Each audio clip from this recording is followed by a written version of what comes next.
We've been doing a lot of driving off-road. It's a bit of an adrenaline rush, but in such a slow-paced environment, it's effectively really safe and a lot of fun. It's really important that everyone that comes out here has the respect to have a lot of fun, but not do damage. We always try and leave it cleaner than we found it. The best way to leave your mark on the world is to hardly leave one at all. BF Goodrich, what are you building for? To tell you the truth, we could take or leave the extravagance, the attention, the celebrity, the bragging rights, the bravado, because all we've ever really wanted is for every Ford driver to feel this.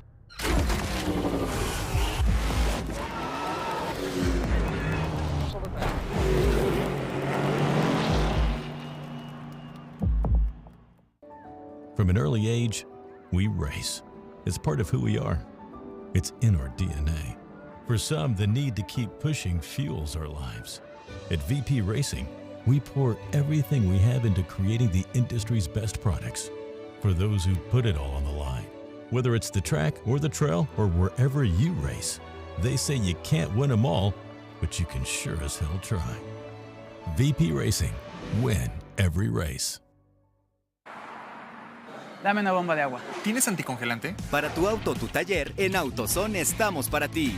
Con más de 100,000 números de parte disponibles y una gran variedad de productos. Con AutoZone, Over 25 years of off-road racing dominance. Proprietary patented race technology. Proudly made in the USA. Unparalleled customer service and support.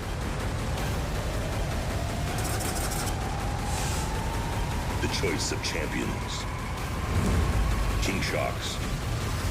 The leader in off-road shock technology.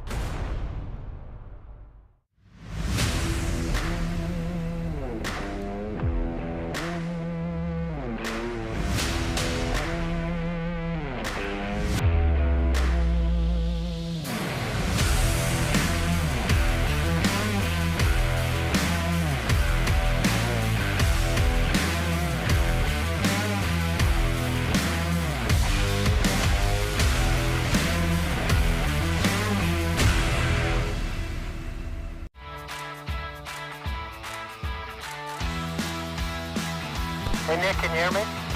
Oh yeah. I might have to change the rear sprocket.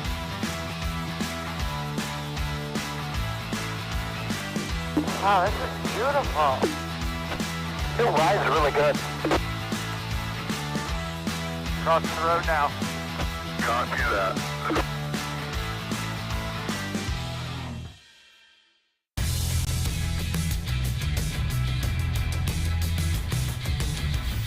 The finishing touches of any off-road vehicle are the things you add to make it your own. That's why we've developed a full collection of over 70 Polaris-engineered accessories specifically designed for Pro R.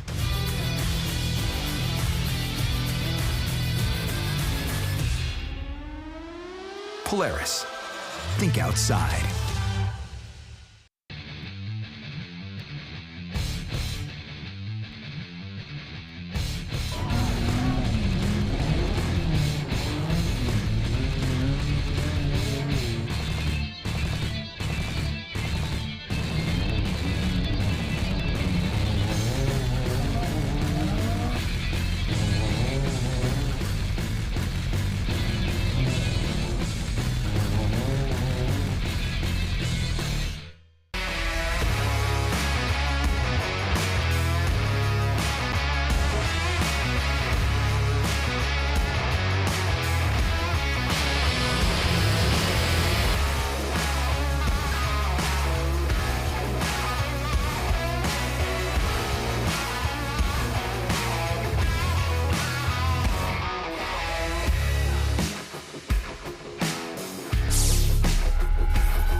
Welcome to Baja, California.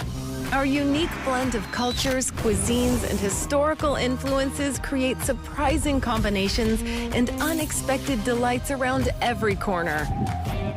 we welcome you with the most revolutionary cuisine in Mexico, complete with a sky full of magical sunsets. Welcome to the million-star hotels. If you're looking for something astonishing, we hold the most important wine regions in all of Mexico, next to the best tacos in the world. Welcome to our own revolutionary and delicious version of Chinese food. Here, the sublimely unexpected is our norm. It's our pleasure to welcome you to our beautiful state, Baja California, where everyone is always welcome.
We've been doing a lot of driving off-road.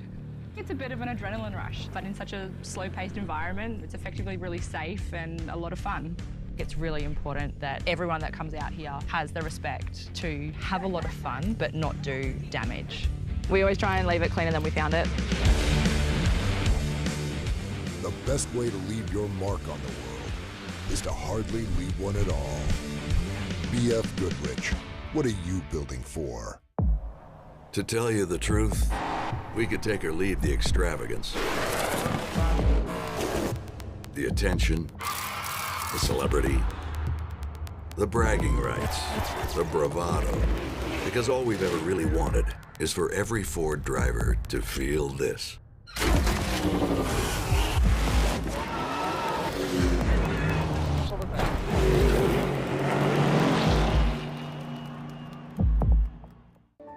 From an early age, we race. It's part of who we are. It's in our DNA. For some, the need to keep pushing fuels our lives. At VP Racing, we pour everything we have into creating the industry's best products for those who put it all on the line. Whether it's the track or the trail or wherever you race, they say you can't win them all, but you can sure as hell try. VP Racing, win every race. Dame una bomba de agua. ¿Tienes anticongelante? Para tu auto o tu taller, en AutoZone estamos para ti. Con más de 100,000 números de parte disponibles y una gran variedad de productos. Con AutoZone, Over 25 years of off-road racing dominance. Proprietary patented race technology. Proudly made in the USA. Unparalleled customer service and support. The choice of champions. King Shocks, the leader in off-road shock technology.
right, good morning, everybody. Welcome to the 38th annual Score San Felipe 250. I am Austin Fish-Farner, joined today once again by Nick Eisenhower. Hey. We are going to be your hosts here today for the Method Race Wheels qualifier that we're about to see. Don't worry, you haven't missed anything yet. Everybody was worried that you guys were missing stuff. Don't worry, we're going to show you the first car. Everyone was out on their practice lap, so we didn't want to bore you with practice laps for a little while, so we came live now right before their time laps are going to start in just a few minutes. So everyone got to go. This is the trophy truck spec class that started this morning first. They went off on their practice lap starting at 8 a.m. We had 29 cars that went out on course and completed a lap, and that's going to be our 29 cars that are going to qualify for the race. So, Nick here, you are a trophy truck spec owner. Yes. Why don't you tell everybody, what is a trophy truck spec that we're going to be watching today? Like, what are these if someone's not familiar with them? So if you're not familiar with what trophy truck spec is, or if you're new to the sport, essentially it is an unlimited truck chassis, unlimited suspension, unlimited tire size. The real limitation and the only real rule for the class is that you must run a sealed spec engine, which is majority of these trucks run the LS3, the Chevy option. There is a Ford option, but almost 100% of these trucks are all in that Chevy. It's an LS3, 525 horse with a factory ECM. You're allowed to tune it, do whatever you want to it. You have to run a turbo 400 transmission. You are allowed to run an underdrive. Gear ratios are unlimited, shocks are unlimited. So essentially it's an unlimited truck with a little motor in it. Awesome. Well, there you go. That is your 30-second what is a spec truck. Here's a look at our schedule for today. So the trophy truck specs, which Nick just described, are going to be starting at about 9:45. Should be our first time run. Then our trophy truck time runs are going to start around 1 p.m. The schedule is a little bit in flux depending on how the qualifying goes today. So there's going to be the trophy truck class, and then there's going to be the new trophy truck two-wheel drive class is going to run after them, and then the trophy truck legends is going to be after them. Now the trophy truck two-wheel drive, and legends will all intermingle their times from today for their start order tomorrow. So if someone in a trophy truck legends qualifies first, they will start first tomorrow. Now here's a look at our qualifying map today. What do you think looking at this course, Nick? It looks pretty fast to me. It absolutely does look fast. This 4.2 mile course looks like you can really get after it. We've been looking here on Instagram while we wait, watching some of the clips on the Score Instagram page, and we see a couple tight twisty turns, a couple S's here and there, some places to slow down, but this aerial view here of this map looks like it's pretty darn quick. You know, it's kind of a fun one. San Felipe's fast. You're on the gas all day long at the race itself, so why not make the qualifier the same? Yeah, definitely. And one thing I noticed looking at this, there is quite a few VCPs this time. I don't remember that many before on the qualifying loop. Right. Some of these guys that like to straighten out corners, those were lettered VCPs too. So lettered VCPs, you have to be much closer than a numbered VCP. So you guys might want to be very careful about straightening out some corners today. They might be cracking down on that a little bit. So I'd stay on the course if I was you guys. Which is always a hard thing to do as a driver, because you know you always want to make every turn as straight as possible to gain as much speed as you can, and especially in qualifying when you get down to the tenths of the seconds, and it's hard. You know, you see that avenue and that alley, you're like, ooh, I could just cut this little corner off right here. But yeah, like you had said, Fish, with all those VCPs out there, you really want to stay in those two tracks and hopefully you don't get yourself a time penalty. Yeah, I mean, one or 2 seconds is usually the difference between a couple spots in this qualifier. Absolutely. I mean, on a 4-mile course, we're going to be seeing guys within 5 seconds is going to be 10 positions could be within 5 seconds of each other. That's what's happened every other time we've done this. And even just here, we've been watching the live timing of their practice laps, and everybody's been right in there at that 5-minute mark on a sight lap. Yeah. And so, you know, that's a little tamed down. They are running it at pretty good pace, so we're thinking we're going to be, you know, sub 5 minutes. Yep. But man, yeah, it's going to be tough when, you know, everybody's that stacked up and that close. Definitely. And speaking of everybody, let's look and see who everybody is. I think we have the starting grid here. So first off the line is going to be Vincent Munoz there in the 294. He's going to be first, and then we have Ben Hagel in the 246. EJ Herbst is going to be third. We have fourth, and you can see with the red there. So the red number means that they are the class champion from the year before. They have the option of running the highest or the lowest number, I guess it would be in your class, right? Which is the 200. If you don't want to run the 200, some people are a little superstitious. They don't want to run that number. They want to stick with theirs. You don't have to, but Thor is running it. So you can see Thor is running the 200 this year with the red plate. So he's the class champion from last year. Then you got McNeil, Fox, Beal, Creel, Hancock, and Gaunt. Now Gaunt, what were we talking about them earlier? They always come out here with something weird on their truck, right? Yeah, with some aerodynamic fun thing. some fun something going on. So we're all excited to see what they got going on here. I know, what was it, last year? Was it the 1,000 qualifier or what have you? The big wing? Yeah, but they did real well. Like sometimes it works for them, you know. Maybe some of it's a head game, you know, kind of gets everybody else thinking in the shop. I'm a big fan of it. I'm a big fan of change and a big fan of ingenuity in the sport. So heck, you know, maybe hanging something off the back of the truck will do something. Who knows? You never know until you try. If it gets you 1 second faster in qualifying, it was worth doing it because you just gained a couple positions probably. Yeah. So definitely. Can't knock that. Well, looking at the rest of the entry list here, let's pick a couple of our favorites today since we have probably about 10 minutes roughly. If we see that car go off the line there, that'll be the start. We were told 9:45, but it looks like they're ready to go, so we might see them start a little earlier. Yeah. But until we see that car on the right there go off the start, let's have some fun and go down the list here. Who do you think? Pick who's going to be your top 3 today. Top 3, and I'm going to steal some from you. I know, we're probably going to overlap here a little bit. It's going to be tough. It's hard not to put our money on Jason McNeil. Jason McNeil's always fast. He's a wild man behind the wheel. He always does very well. I'm going to have to put him up there in a top 3 position. I'm going to have to go with the 211 Pat Sims, and I believe Tim Wilson's driving that truck. There you go. That's a little bit of. I'm real hopeful that that's going to happen. That might be a pick that not a lot of people would pick looking at the list, but like you said, you have some information that we have Tim Wilson's going to be qualifying that truck. At least I saw on Instagram that he was driving the truck down there, and man, that dude's fast as heck when it comes to racing stateside, and they've done real well down in Mexico, so I'm really hoping that they put off a good qualifier. Yeah. And then to round off my top 3, I'm going to have to go with the 242 of Bryce Swaim. I think he's ready to go. He's always there. He's always consistent. Yep. And I mean, you know, maybe he'll have a hot setup this time. We'll see. There you go. Well, I mean, I think I have to pick the same as you, Jason McNeil. He's obviously, it's kind of hard not to pick Jason McNeil, especially if we're talking about top 3, right? He's going to be in there. One of the other ones that I'm going to go with here, I'm going to go with the 241, the Stephen Beal entry with if Sean Geiser is driving that one, because Sean Geiser has put down some heaters that we've seen in that truck. So I think he's going to have a top 3 time. I actually forgot to confirm if Sean was driving, but if you see the 241 in the top 3, it's probably Sean. So I'm going to pick them for my top 3. And then the other one I'm going to go with Justin Davis in the 285. Justin Davis is usually pretty quick. He's got a lot of seat time in there now. And it's super not fair to try and pick 3 though, because if you walk down this whole list, you know, you got the Herps camp always has hot shoes in the seat. They're always doing real well there. Anybody with the last name McNeil, they're always going to do super well. Yes. And then you've got the Davises, you got the Sims entries. There's just so many fast drivers in the spec class that it's just super exciting, and it literally could be anybody, especially when it comes to qualifying, who's going to land in that top spot. Yep. And then on race day, man, that's just got to be so stressful sitting in that pack of all those guys and everybody's right there stacked up. So yeah, this is definitely the spec truck race in my opinion. You know, everybody's just flat-footed through the bumps. These trucks work so well these days with all the tuning, all the developments, all these shock companies have put into these trucks.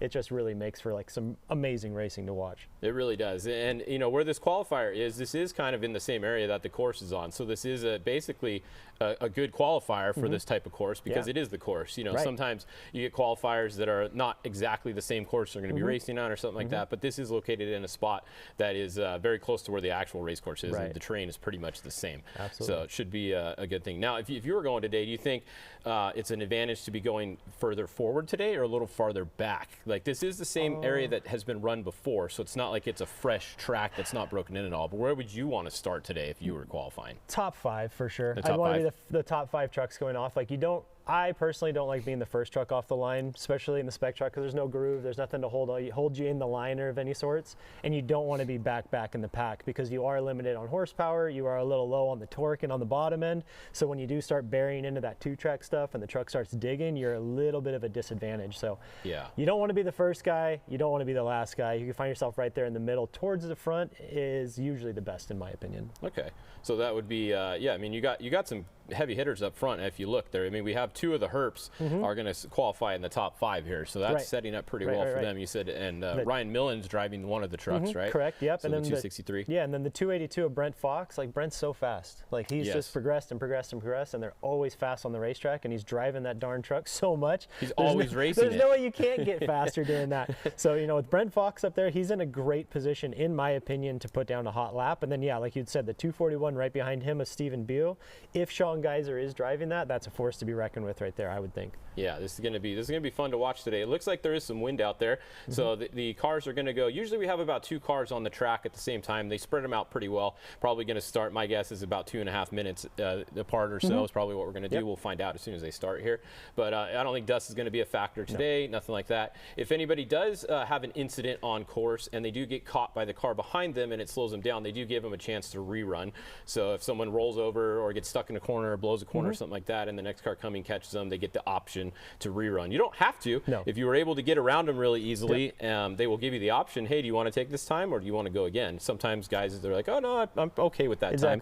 We'll stay there. We saw that a couple years ago with Bryce. When Bryce, I think he'd passed Rob Mack or something like that right off the start, and they gave him the opportunity to run again, and he opted to keep his original run because he landed in a really good spot. Exactly. You don't want to put more wear and tear on the truck or possibly get a worse time if you didn't actually do that bad the first time. And you got to think for qualifying, you're hanging it out. You know, you're throwing it all to the sails, and you just really got to hope the thing stays together. So, you know, it's a little stressful to try and go do that again. Yeah. So. Yeah, you have 2 days, you know, until the race starts to be able to work on the car. So definitely, you got some time to fix it. And these crews that work on these trucks nowadays, I mean, the prep guys and the pit crews and everybody on these teams, they are so good. They could literally rebuild that whole car in 2 days if they needed to now. You know, it's pretty awesome.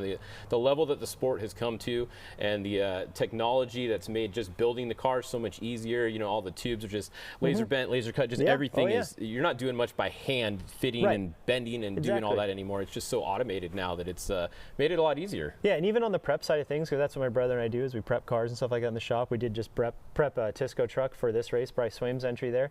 And man, it's just so nice to prep these vehicles now. Like bolt sizes and bolt holes are on size, so you're not using hammers anymore. You're not using, you know, pry bars to get everything in place. Everything kind of clicks together and goes together really well. And, you know, a lot of that, you know, is due to computers and drawing parts and doing all that. Kind of the day of hand fitting a truck and hand building an entire car has kind of gone to the wayside. So it is nice, that these trucks have progressed so much in these last couple of years. They're easier on the prep guys. They're easier on the fab guys, the assembly. They're just amazing. These are cool machines, and this is a great time in off-road racing, I think. It really is. It's awesome. And I think we have a look at what was actually going to happen on Saturday. So while we're waiting for the start here, I think we've got a quick little preview of the race that's going to happen on Saturday.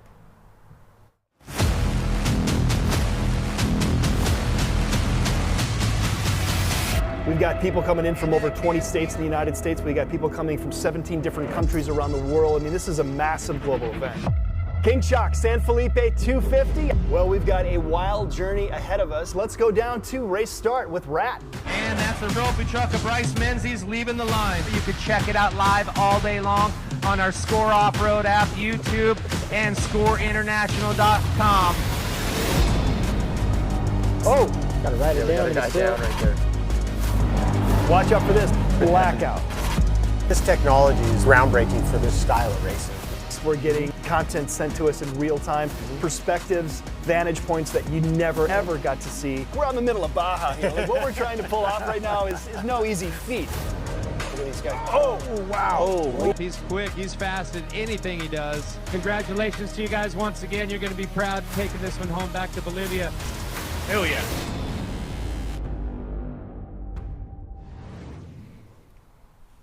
All right, so there you go. That's what's going to be going on Saturday. But first today, we are bringing you the qualifier for that. This sets the position in which these classes will start. First, this is our trophy truck spec class that we are waiting. We should just be about 1 minute, maybe a minute and a half if we're on time here at 9:45, away from the first car off the line, and that's going to be Vincent Munoz. So I don't know. Are you ready to see some action? I'm excited. Vincent is he's a 1450 guy. He's also, a legend. right? 1450 legend right there. He still uses the 1450 truck to pre-run. I think that Ranger has more miles than any 1450 truck ever. I bet it does.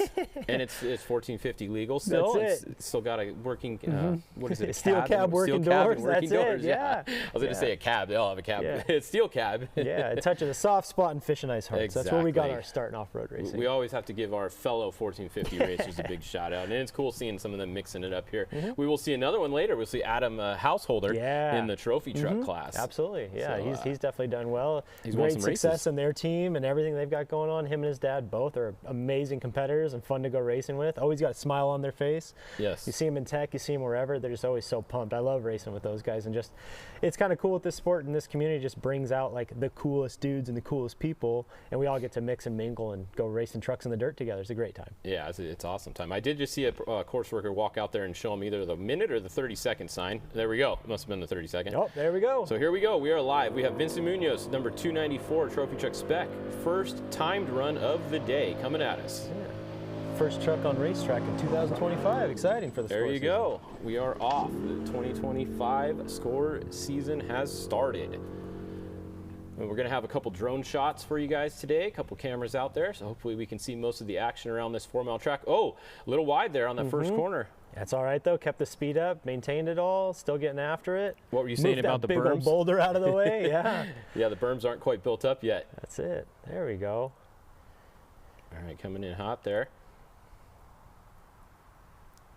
Yeah, I love watching the progression of Vince and his team, and he seems to be behind the wheel of one of these trucks very, very frequently. Whether he's pre-running, playing, racing, taking things to the sand dunes, having fun with his kids. I know he's got his 2 boys that ride with him and drive the trucks from time to time, and his wife Danielle rides with him a lot of the time and navigates. It's just a great family in racing, and he's just getting faster and faster every time he hits the track. Yeah, there's a lot of the family aspect in off-road racing, like we were looking at earlier. There's a lot of father and sons that are actually out here racing 2 different cars. We got the Olagus, we got Jack and his dad Steve out here later, both racing today. So it's pretty cool. We got Robbie Gordon down here, Max Gordon. There we go. There's a look. Yeah. This is going to be a quick run. It looks fast from here. He'll have the fastest lap on track for sure for a little bit. He will be the fastest car that's on the track. He will be the first finisher as well. Yeah. So everybody on Vince's team, get ready to screenshot that qualifying time because he'll be the fastest one. Did you see that right there? There's a little either there, or. Yeah. You can kind of go on either side of that tree. I don't know if that tree is going to be there later. It will not be there. We might see that tree go bye-bye at some point today. Over under, that thing's going to be gone. I would say that thing is going to be gone. I would confirm that. Yeah, this is a great qualifier. Just like we'd seen, like this is the first time Fish and I have seen this qualifying course, like actually in person or like on camera. We've seen obviously the map of it and whatnot, but like we thought, it's very quick, very long, wide open on the gas. So it'll be cool to see what these times actually stack up to. We'd seen in their practice laps that they were at that 5:05, 5-minute mark. So I'd be curious to see what they stack up to right now. Yeah, we're at about 2 minutes right now, so 2:15. So that means our next truck is probably going off the line any second here. Next is going to be on our list. It was Charles Durant, but we did see him go out late on a practice lap, so it'll be interesting to see if he's actually the next car off course. Whoa! Oh no, he Vince with the rollover. Oh no, he's on the wheels. He's on the wheels. Let's see. Can he go? He's going. Yep, he's moving. There we go. That's it. All right. Boy, Vince. Keep it going. That's how you do it. Just put on a little show. No big deal. Gonna finish his lap out. Honestly, though, how's it look? Didn't lose that much time. He didn't lose too much. Probably a little shooken up. The truck still looks straight. Losing the hood. Lost the hood a little bit. That's okay. You can. It's just fiberglass. Like we said, he's got 2 days left. The roof's a little banged up. Oh, man. I mean, the truck from up here didn't look right that out bad. on him. No, looked all right. He looked like he just kind of got a little loose there in that corner and stepped out. That was kind of a weird corner, actually. Yeah, it super was. Next up the line, we've got the 246 of Ben Hagel. Okay, so Durant's is going to be later, like we saw. He's going to be moved down. Yeah. So yeah, there's Ben Hagel headed out. Oh, Ben Hagel. Yeah, that's good. Well, Ben and Ethan, both of them, the brothers there. I don't know which one's actually driving today, but we'll go with Ben for now. It could be Ethan. I'm sure someone will tell us. We got Ethan later on in the list here, the 245. Oh, we got Blitz chassis. So this will be the Illumicraft truck here. So Vince is across the line. Let's see, that time's not correct. So we'll wait for our timers to re-update here. It said 2:43, but that is maybe that's when that's a halfway mark, maybe. Yeah, that could be. That is. It looks like the halfway mark. Oh, we lost the whole hood. Oh, there goes the hood. Yeah, that's okay. Someone will pick that up for him. I mean, the truck, both spares are still on. Yeah. The MSAT's still on in the back. Doesn't look too bad for going over at least. It looked like about 2 times at least, isn't it? It's a pretty good tip over for sure. Yeah. Obviously, everybody's okay for the most part in the truck because he's still going, so that's always most important. You guys tuned in today. We got some action for you, huh? We got right off the bat. Yeah, right off the bat. I mean, Vince is, he always likes to put on a show, but he didn't have to do that for us. But it makes it exciting. Right. Bet you he's slowing down a little bit more for the corners now, though, for the rest of the run. Yeah, just touch it up just a little bit there. Yeah, but like we talked, like it's a fast qualifier. Like he must, that looked like it was a full speed, full on the pipe section right there. He was getting after it, and looked like we had talked, it looked like he just stepped out a little bit. I'm sure we can get a replay of it later on. Yeah. Yeah, if we could get a replay of that at some point, that'd be awesome to show everybody again if they didn't quite see it the first time. We have the 2 cars out there right now. We got Vince still. We're waiting to get a time from him. And then we have Ben Hagel, the 246 out there. The next is going to be, looks like the EJ Herps entry, which you said Ryan Millen is driving today. That is the intel that I got. So yeah, the 263. There's Vince. He's still moving. That's a good sign. Yeah. And he's in. Cross the line with a 518. All right, so 518 for Vince. That's not actually much slower than the practice laps were, so that's not bad for including a rollover, right? Right. Like you said, he really didn't lose that much time. Maybe like, what, 5-6 seconds? Like, didn't lose a ton of time there. Now we got a time split here for the 246 of Ben Hagel with the 236, which is, I want to say, 10 seconds quicker than what Vince was at. Okay. So yeah, like we had talked, like, you know, rolling the truck over, gathering it back up, kind of taking a couple turns to get yourself back in the groove of it. Yeah. Losing 10 seconds really isn't that bad, but unfortunately that's probably going to put him a little further down on the entry list, or the start list. Yes. Yep, here we go. All right, so there's Ryan off the line in the 263. So that should be Erica Sachs in there, co-driving as well. I do believe so. One of our female co-drivers we have out here. There's actually quite a few more of them nowadays too that are getting in the seat. Like you said, Vince usually has his in there. Yeah, most his wife of the time, with him. his wife with them. We got Erica here. We got I know Katie McCachran has his girlfriend that rides with him, Haley there. So it's pretty cool seeing all the different co-drivers we got nowadays.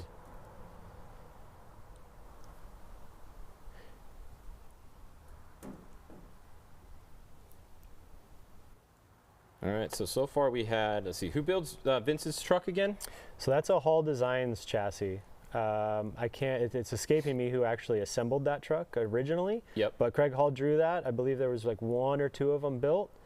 That truck's been owned by a few people. I want to say like the Grove family had it for a little bit, and Scott Chavos had it for a bit, and I know Jerry Larimore had it for a bit, and then it's landed with Vince, and Vince has put some.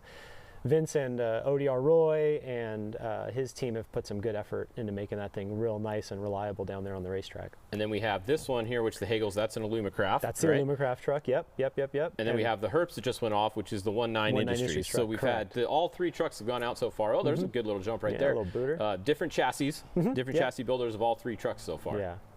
And just kind of judging by what we've seen so far on this qualifying lap, there are a lot of, like, it's like you kind of get this false confidence that you get to get going fast, and then it starts tightening up on you. So it's definitely a driver's qualifying loop here, I would say. You know, keeping your bearings about yourself, slowing the truck down when it needs to be slowed down, and making sure you get around the track without putting it on its lid. But if you're going to put it on the lid, make sure it lands back on the tires. Yeah, you could go on the lid and then just go back to the tires at least. Correct. And it does look like so far most everybody's running 2 spares too. So I think on this course it's so much like the regular course. You're probably going to run your real race setup today. Obviously not a full tank of fuel probably, but other than that, I don't think these guys are making much adjustments for today. Probably maybe a little bit of a gear change, but I don't know. Too much. Oh, there you go. There you go. And we got a time in here for Ben Hagel at 5 minutes 9 seconds.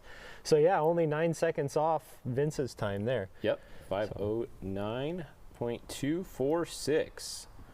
So into first place so far out of 2 is Ben Hagel. And next on the line, this is going to be the other 19 Industries, Thor Herbst. With Pierce Herbst is driving today, is what we were told. Correct. We got a time split here for the 263 with Ryan driving for EJ Herbst at the 229. So a little quicker still. That is quicker. That is 7 seconds faster than our first place right now, which is Ben. Yeah. So we are getting faster. Should be expected from Ryan. Ryan's a wheelman. Yes. Long family line of great drivers. Yep. And just like a couple of these guys, he spends a lot of time behind the wheel of these trucks. Yeah, he has a lot of experience in these chassis now for sure. So this should be another fast time here with Pierce going out.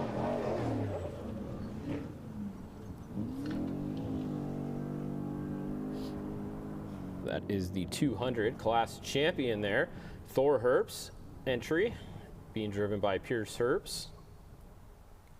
Is Jeremy Munyon co-driving. Longtime co-driver as well. You can see they finished first in class at the Baja 1000 there, it said. They were 6th overall. It is pretty cool to see how high up these spec trucks are finishing in the overalls nowadays. They're really getting up there, especially on the longer races, just because of how reliable they are and how consistent they are. They do really well, like in the Baja 1000 and stuff. Now in San Felipe, they're not going to finish quite as high because they simply don't have the horsepower to go as fast, right? Correct. So I wouldn't expect them to be as high in the overall here. Plus, more of the trophy trucks will finish. There won't be as much attrition this race. What a great in-car we got here. Here we go. To see exactly what the driver sees here. This is cool. I would think this would be Pierce Herbst driving, right? Maybe see where we're at on that course and how far into it we are. Yeah, where's B-More at? B-More, you guys need to put a sticker with the number on the hood there, like facing the inside. Yeah. Oh, see? There's the tree. That tree is, I'm telling you, it's going to be gone. That thing 100% is going to be gone by the end of the day. Absolutely. But we did see, did you see they had it roped off to the left? Correct. I couldn't see that from the drone, so it's not an either or. Yeah. You have to go right, but that right. rope is not going to be there very long either. I mean, looks like he already smoked it and took the little bit of the tree out there. Yeah, that thing is going to be getting less and less each run. Yeah, so this is the 200 entry here. Pierce Herbst behind the wheel.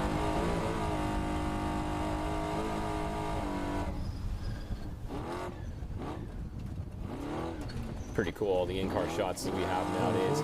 Absolutely. You get to see live exactly what is going on the course at all times. The Herps do a great job with all their setups. I know Brian Moore over there, everybody worked really hard with them in the Star Stream and just everybody that puts this together. It's really awesome getting to see these live in-car shots. And look at how good this looks. I mean, that looks almost 4K now. You know? Right. It's the clarity and everything of these shots is just amazing nowadays and how smooth and steady it is.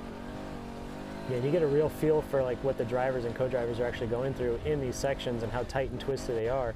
From the drone and from above, you see it and you're like, oh man, come on, floor it, get after it. But then once you see, how much the truck dips and turns and dives and all that, and how much actually driving it takes to get this vehicle through these sections smoothly, it really gives a lot more perspective and respect for those drivers in these trucks. It definitely does. And if you look down there in the bottom right, you can see that's the speed in the top left corner of that yellow screen. That is the GPS and that is the miles per hour. So 38, 39, 40, that's that.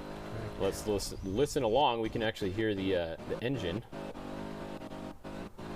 And of course, as soon as I say that, you jinxed it. Yeah. You jinxed it. But it was working really good. It will again. We did get a time in for EJ Herbst in the 263 at 4 minutes and 55 seconds as a new fast lap here. There we go, new leader. That is Ryan Millen in with the 455. Yep. Next car out on the track is the 203 is Scott McNeil. So we saw some 506s on the practice lap. We did. So I'm surprised we're actually not a little bit quicker here on these. That's, right. Big old jumper seconds there from McNeil. This is the new Geyser G6 truck. Easiest way to tell is by the angled spares, right? Correct. Yeah. You actually feel those things from down low. It's pretty awesome. See another drone in the video there. That way when you're going to the races and you're trying to figure out who's going to be a fueler, you stop looking for the tallest guy in the group. You're just like, oh, anybody can do it. Because you can actually reach it now? Yeah. So you're saying I can go and fuel them. That's it. Fish for hire. Yeah. Come on down. We're refueler himself. Yeah. That looked pretty good there. Yeah. Let's see, where's that? Oh, there goes the stake. That stake's not there anymore. No. We didn't really need that one anyways. It was in the middle of a corner. That was kind of a weird spot to have a stake anyways. All right, where's that tree corner? It should be coming up right there. No, there it no, is. no, it's later on, isn't it? No, it was right there. Yeah, was it that one? Yeah, it was that one. He Yeah, went around it, no problem. It's going to get you. Now the spec trucks, you think coming out of that corner, driving up into that tree, you're still kind of hoping for power. You're still trying to get up to speed. Now when we see the Unlimiteds later on today go, boy, especially the all-wheel drives, they're going to be at pace already by that point. Yeah, that thing is going to be gone for sure. Yeah, we should have a time in here for the 200 entry at Thor Herbst pretty soon, coming up into the loop. Yeah, he's at 508 or 507. There it is, 507. 507. All right, so Ryan Millen still holding the top spot with the 4 minutes 55 seconds. So 507.549 for the number 200 Thor Herbst with Pierce Herbst driving it today. Next on the line, we've got the 282 of Brent Fox in a 19 Industries truck. I think this man might see more race miles than anybody this year. Definitely. He races every single race there is, honestly. Every sanctioned body, every event. I mean, that's a huge shout out to his prep guys. What is it? Was it the one Mach 1 prep guys? Like, they do an incredible job getting these cars ready between races. They have like a week or less sometimes to get these things ready. Right. I believe he's racing next weekend at Laughlin too. So, I mean, he's going to race this and then he's going to go race again next weekend. It's just, it's insane how much Brent is racing. And what's funny is we have this picture here in the corner. I don't think I've ever seen him actually look like that. Every time I've ever seen Brent, he's got the biggest smile ear to ear, just happy to see everybody. Great guy to go racing with. I mean, how can you not be happy when you're racing a trophy truck, spec truck, or a trophy truck, or any kind of race car? Well, heck, we raced with him later, like at the end of last year in the Class 11 cars, and they were all having a blast, him and his whole family. It was so fun. Exactly. It's all about getting out there and racing, and just go racing, go have some fun. Yeah. I mean, racing down here in Baja, this is awesome. This is what it's all about right here. Just, I mean, look at that shot. You don't really get to do this anywhere else in the world, honestly. No. With the different type of terrain and just the accessibility and everything you have down here, it's so awesome. And look what you're driving. Are you kidding me? No other sport in the world compares to this. Yeah, it's very, very exciting. More exciting when you're in the car. Oh, getting a little sideways coming in that corner there. Good recovery, though. Didn't look like it cost him too much time.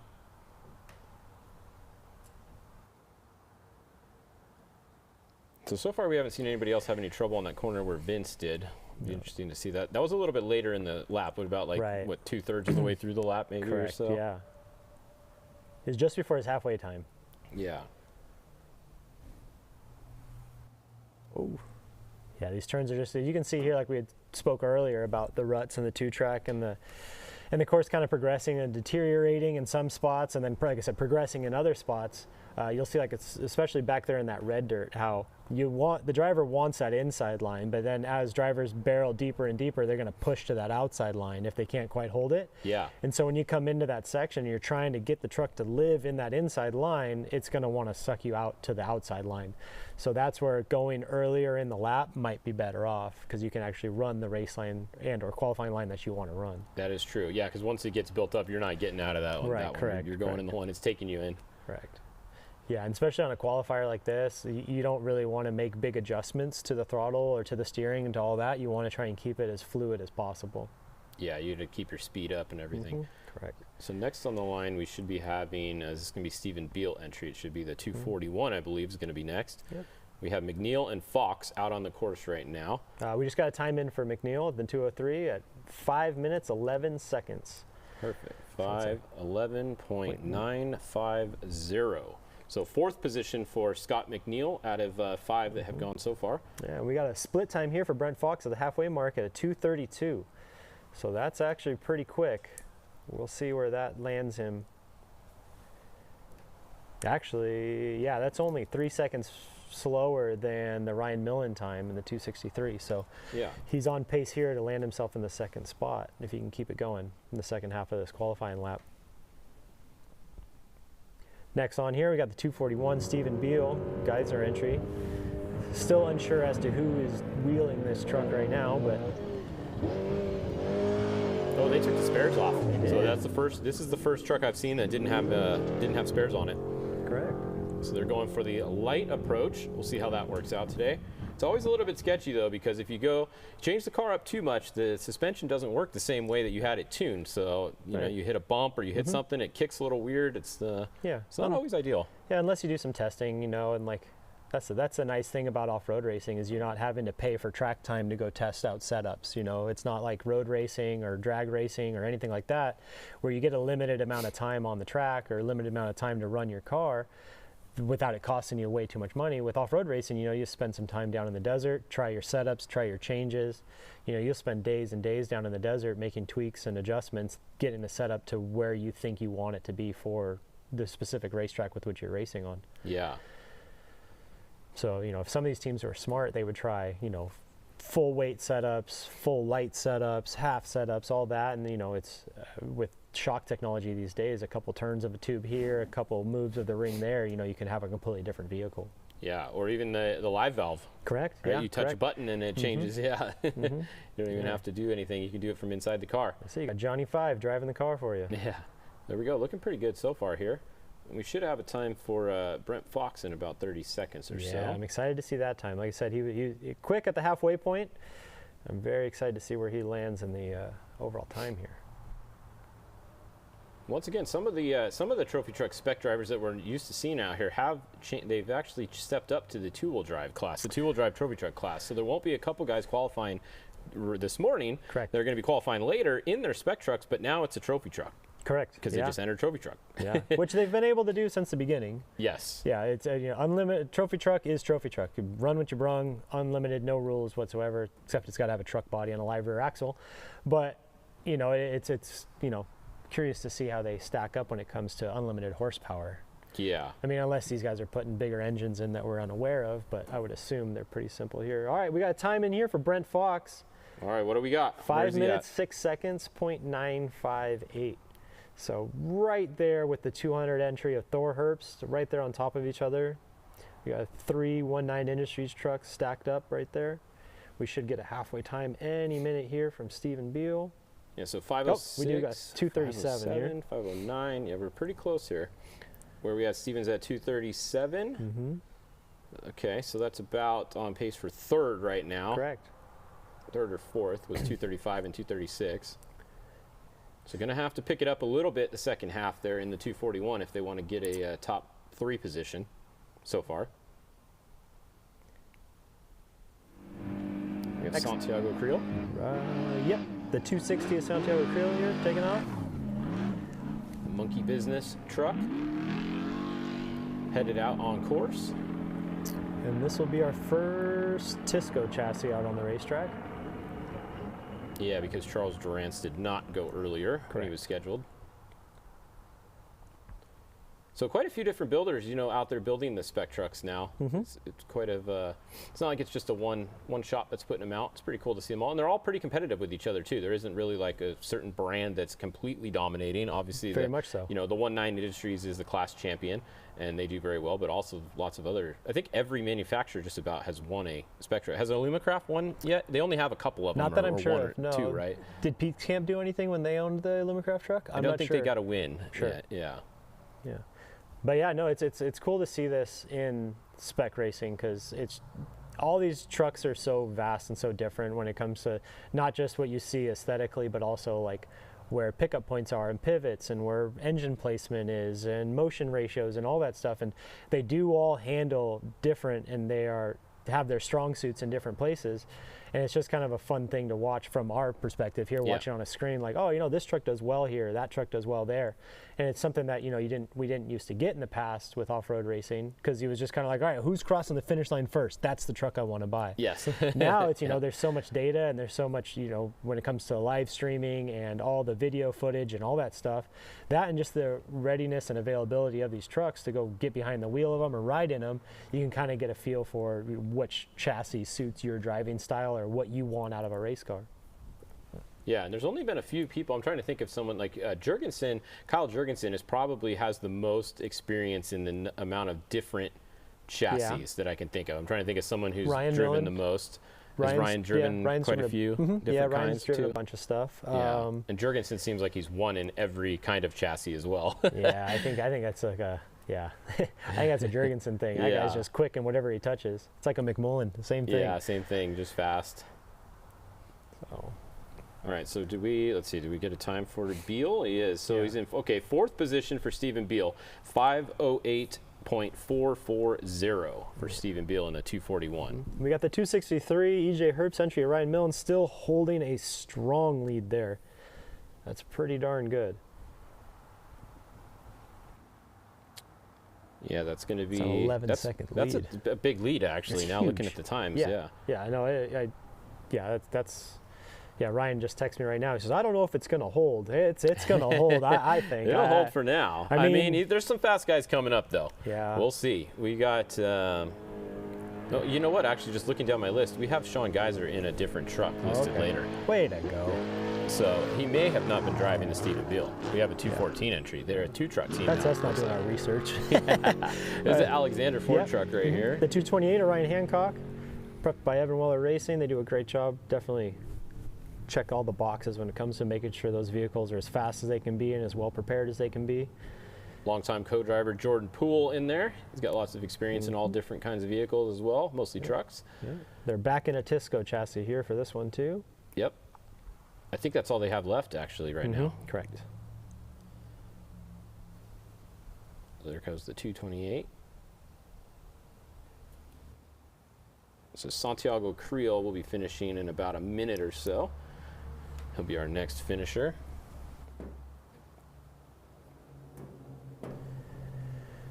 Yeah, so that'll be interesting with the Geyser having 2. Sean, his own truck later. We'll see if the 214.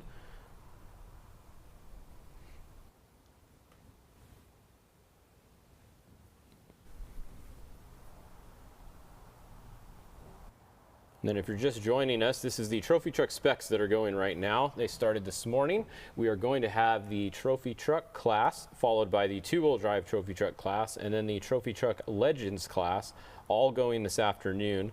Probably starting timed laps somewhere around 1 p.m. It'll depend on how all this goes right here. But their practice is scheduled for 11:15 right now for their practice lap. And it's going to take them at least an hour and a half to get all the cars. We have 40 cars between all those Trophy Truck classes later this afternoon. It'll take them a little while to get around on their practice lap. That's fine. It gives us a good amount of time for our lunch break. Exactly. Yeah. So the next truck going off the line here will be a brand new vehicle, the 280 of Justin Montesalvo from Australia, actually. This is a brand new Tisco truck. The cool green and white paint job on it, the Patriot Campers. I know him and his family do a lot of racing over there, or down under, if you will. Yeah. So it's cool to see them come here stateside and give a run at it. And they picked a good machine here to. Is this their first race, you said? Yeah, I believe so. Stateside, yeah. They've never raced here before? Not that I know of. Okay. I could be wrong. But to my understanding, this is their. Well, this will be fun to watch then. Mm-hmm. It's a good one to get started at. I mean, it's not a super long race, but it's pretty rough. It's a little bit technical, especially this year. If you guys haven't looked at the course map, they're running literally just about every single wash in the San Felipe area this year. So it doesn't go north of the 3 at all. It stays down in the lower part of San Felipe, but you get to do all of the washes. And the washes are actually really fun. There's only a couple spots that are a little bit tight in a bigger truck, but other than that, it's pretty smooth. There's a few rocks in there you got to watch out for, but overall pretty fast. Here's Justin off the line here.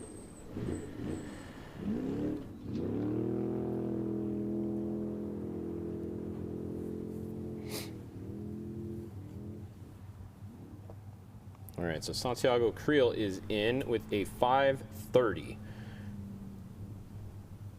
5:30.359 for the 260 Monkey Business team. There's your Patriot Campers car from Australia. It's not sharp. what kind of flag is that on the top? It's either a New Zealand or an Australia flag. If you tell them it's New Zealand, they're going to get really angry at you.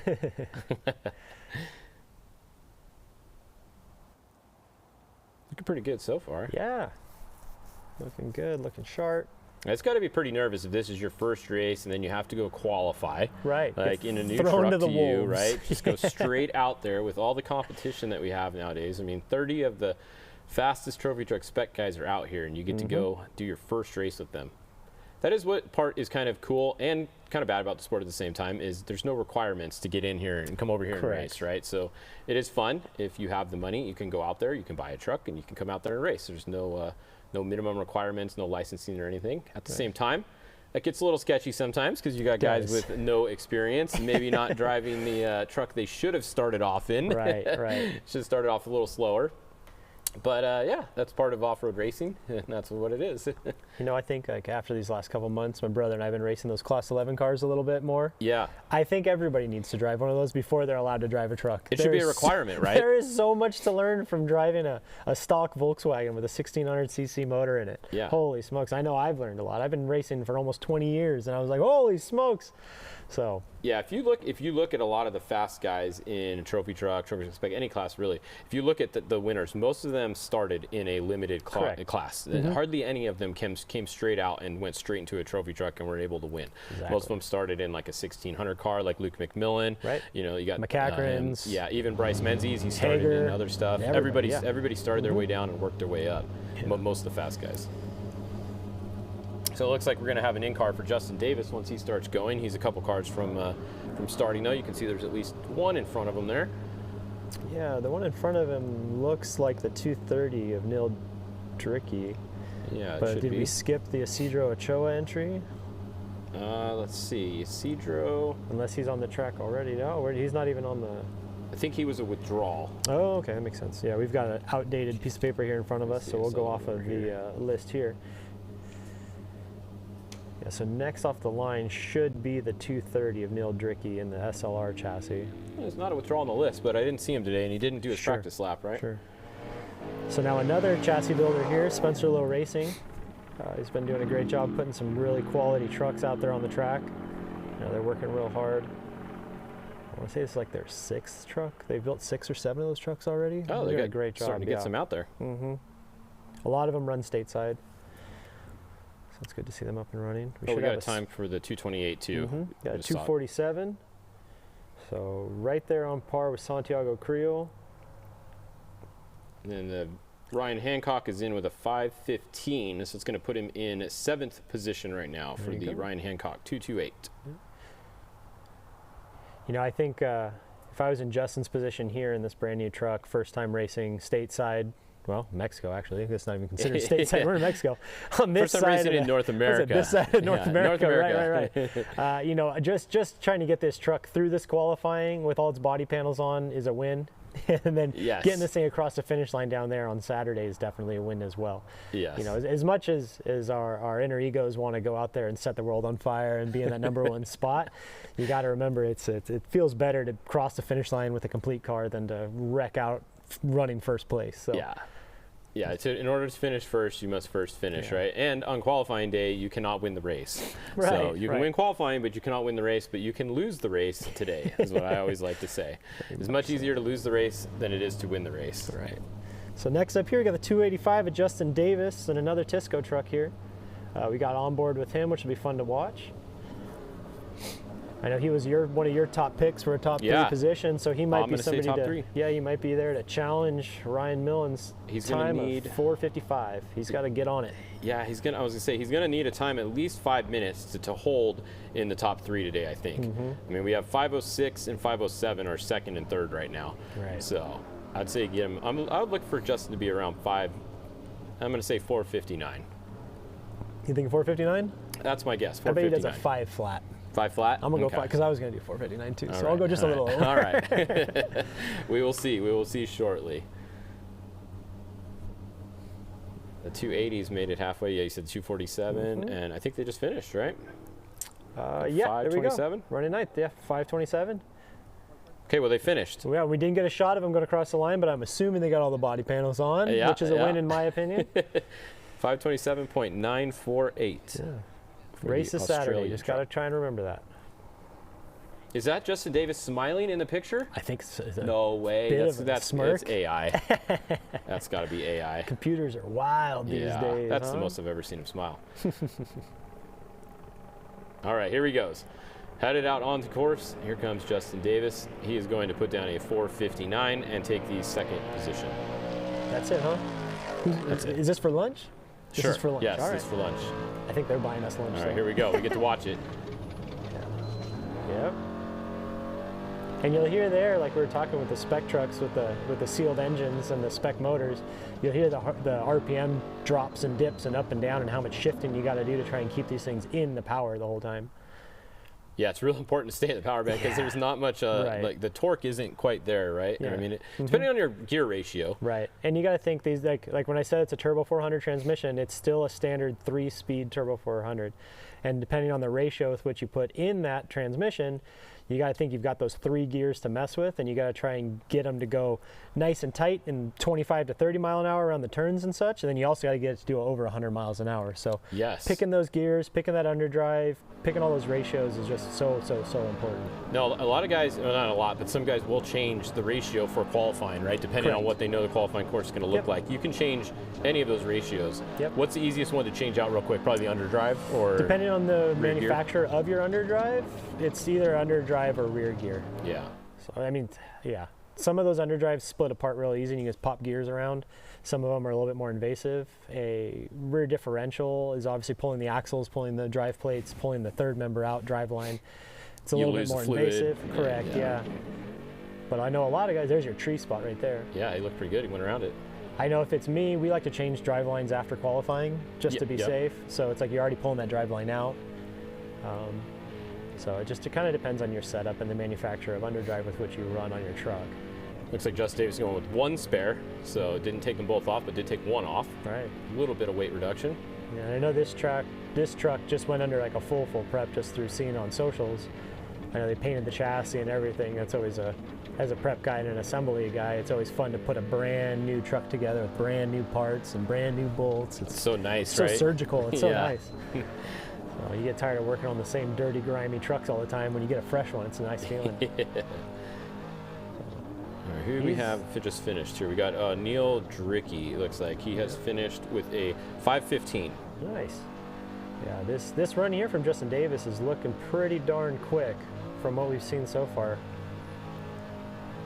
It looks pretty smooth so far. I want to say this is a spot where maybe Vince went over, was stepping out right here. Kind of looks like it on that right there. Yeah. I think it was. I think you're right. Yeah, he's on it.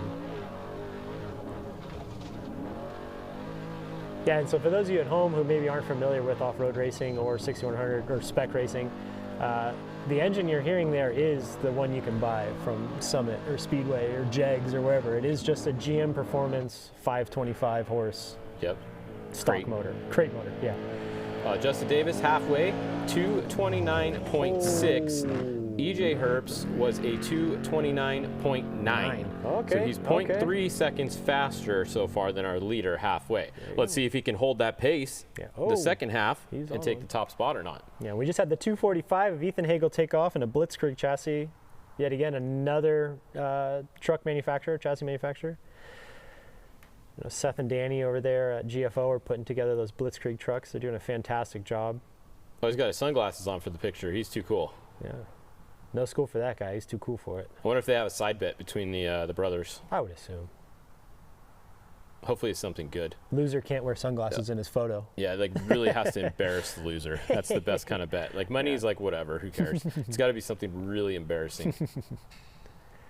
Like you have to walk around San Felipe with a sign that says, "I am really slow and suck at racing." Is there anything more embarrassing though than getting beat by your brother? I mean, yeah. I don't know who's older or who whatnot, but I don't know. I've kind of accepted the fact my brother's quicker than I am at times, so I know my strong suits. I know when I should drive, and I know when he should drive. Yeah, yeah. Oh, get a little bit thrown in deep there. Yeah, that truck's looking good. And that's the thing, too. It's nice to see these vehicles progress. I know Keith Marigold does the shocks on that truck, and they're always out there testing and tuning, getting that thing, getting to handle the bumps and the turns better and better every time they run it. And, you know, from seeing that truck a couple of years ago when it first hit the track to now, almost two completely different vehicles. So I love watching the progression of these vehicles, like, throughout the years, and as technology progresses and as their knowledge and their skills progress, it's just fun to watch on the track. All right, we should have Justin Davis coming in any second now. I'm watching the leaderboard. Let's see, he's getting right there towards the top. Is what I'm thinking here. 459? Well, you said what'd you say? Yeah, 459. You were You were a minute more. Was it? Whatever it was. Let's see. I said 449. You said 450, right? Whatever it was. No, what did we say? No. I don't even remember now. There he is, 457. Oh, faster than both of us. 457, faster than both. Yeah, I said 459, I think. Wow, respectful run right there. So 2 seconds faster than what I thought he would be. That puts him in the second spot.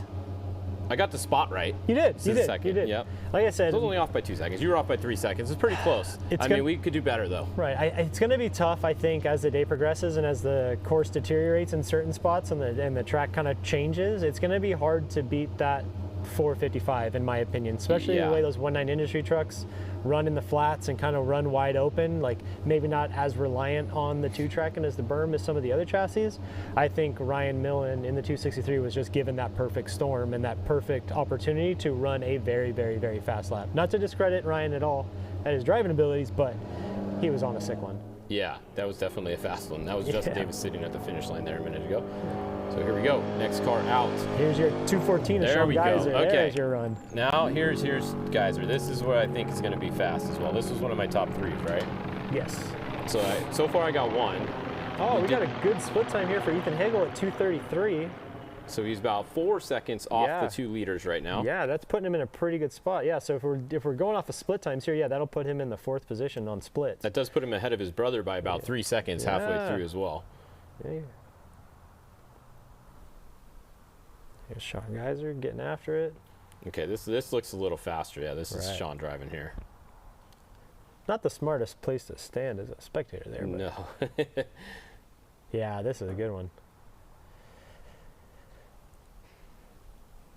There's Hagel coming around for his finish. And now if you're at home, you called in sick for work because you wanted to hang out with Fish and I all day and watch live stream qualifying, told your boss you had a doctor's appointment or what have you, or you're just at work with your headphones on pretending to watch this, this is a great opportunity to kind of watch the differences between the vehicles when we go from the two-wheel drive spec trucks here to the all-wheel drive trophy trucks later on and the two-wheel drive trophy trucks later on. It's kind of these are the positions you'll see the big differences coming out of these corners, how you kind of see the spec trucks a little sluggish and digging and trying to get going, and I promise you later on when you see a McMillan or a Price or anybody like that coming out of those corners, you're going to see a complete different attitude of vehicle just rocket shipping its way out. Yeah, that's where they make up all their time. You know, they're no faster in the straightaways. They're actually maybe a little slower sometimes. Yeah, it's in just straightaways. corner it's the to corners, which you're doing most of the time in racing. This is not a flat track race where you're just going straight. You're doing more corners than you are straight. Right. Yeah, I was given a piece of advice a long time ago that off-road racing is a game of averages. And you can't be the fastest guy in the whoops and the slowest guy in the corners and win. And you can't be the fastest guy in the corners and the slowest guy in the whoops to win. You got to be pretty good everywhere and find a good balance to find yourself in that top spot, which is a very tough thing to do when it comes to vehicle tuning and setup and driving and all that stuff. So that's really what I enjoy about off-road racing, and it makes it so different than any other sport. It does.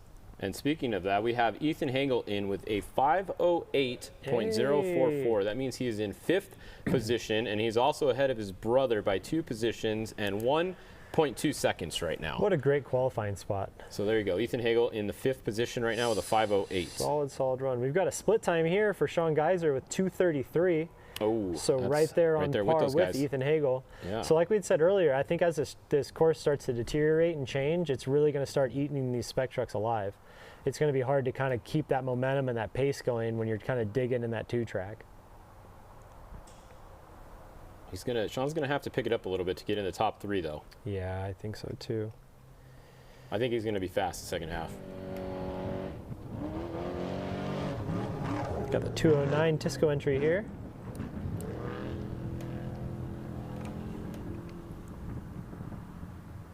Jose David here getting after it. Now I did see this truck painted, wrapped under the same camp as the Ampudias.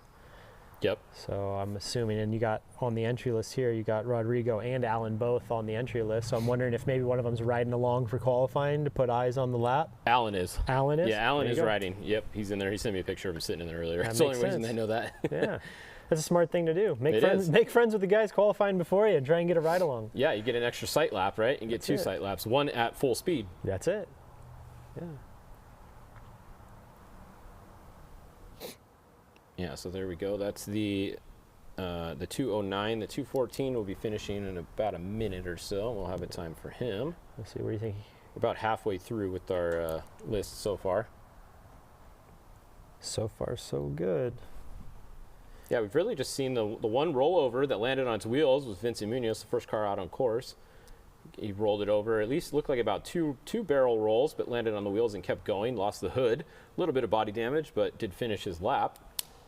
He's actually sitting in 11th position right now, not the farthest terrible. back. Right. Yeah, we've had 13 all. cars go so far, so it's not the last. Yeah. Poor Dean Porterfield's got his work cut out trying to get Vince's truck put back together before they get back out there on the track. Yeah, but right. Hopefully it's all cosmetic. Got to get stuff fixed up. Yeah. I don't know what San Felipe junkyards look like, but maybe they've got trophy truck hoods laying around. I don't know.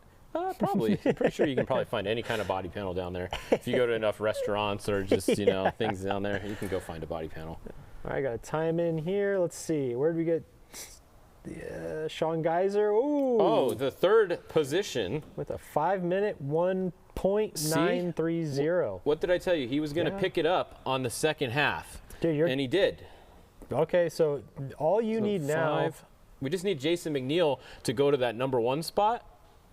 But then that would push the other 2 out. So no matter what, I'm only going to get 2. 2/3, yeah. Yeah, I'm only going to be 2/3 there. Next off the line should be the 297 here of George Sampietro. So 501.930 for Sean Geiser.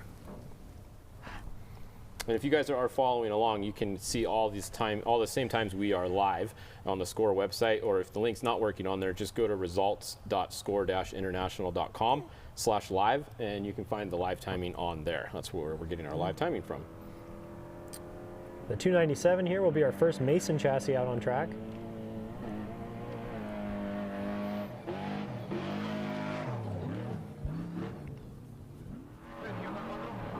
Yeah, we got audio too. All right. Let's listen in.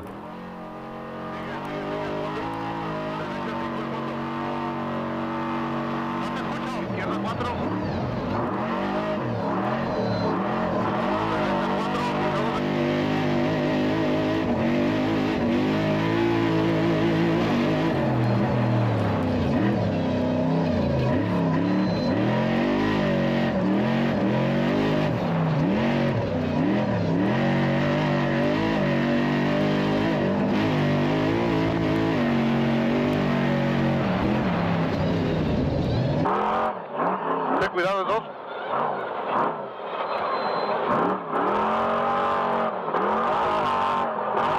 Derecha 3 al fondo. Y repite derecha 3. Izquierda 3. Y luego derecha 4. Izquierda 4 y prepárate para un gancho 2. Por fuera, vas a agarrar el 2 por fuera.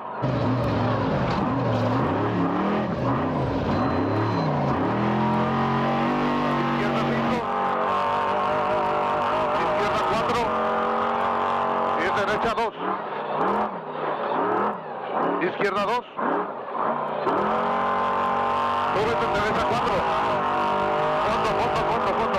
Fondo. Izquierda 5. 5 izquierda, sigue. Derecha 5. Derecha 5. Y luego el de 4. Derecha, izquierda 4. Sigue. Sigue, no hay nada. Otra vez, derecha, izquierda 4. Izquierda 4 y luego derecha 2. Bien.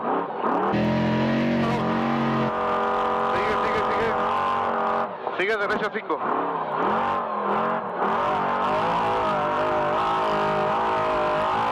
Derecha, izquierda 3. 3 y luego izquierda 3. 3 y prepárate para una derecha 2. Izquierda 3 y fondo. Derecha 3 y prepárate para una derecha en 2. Este es 2 por fuera, bien. Bien.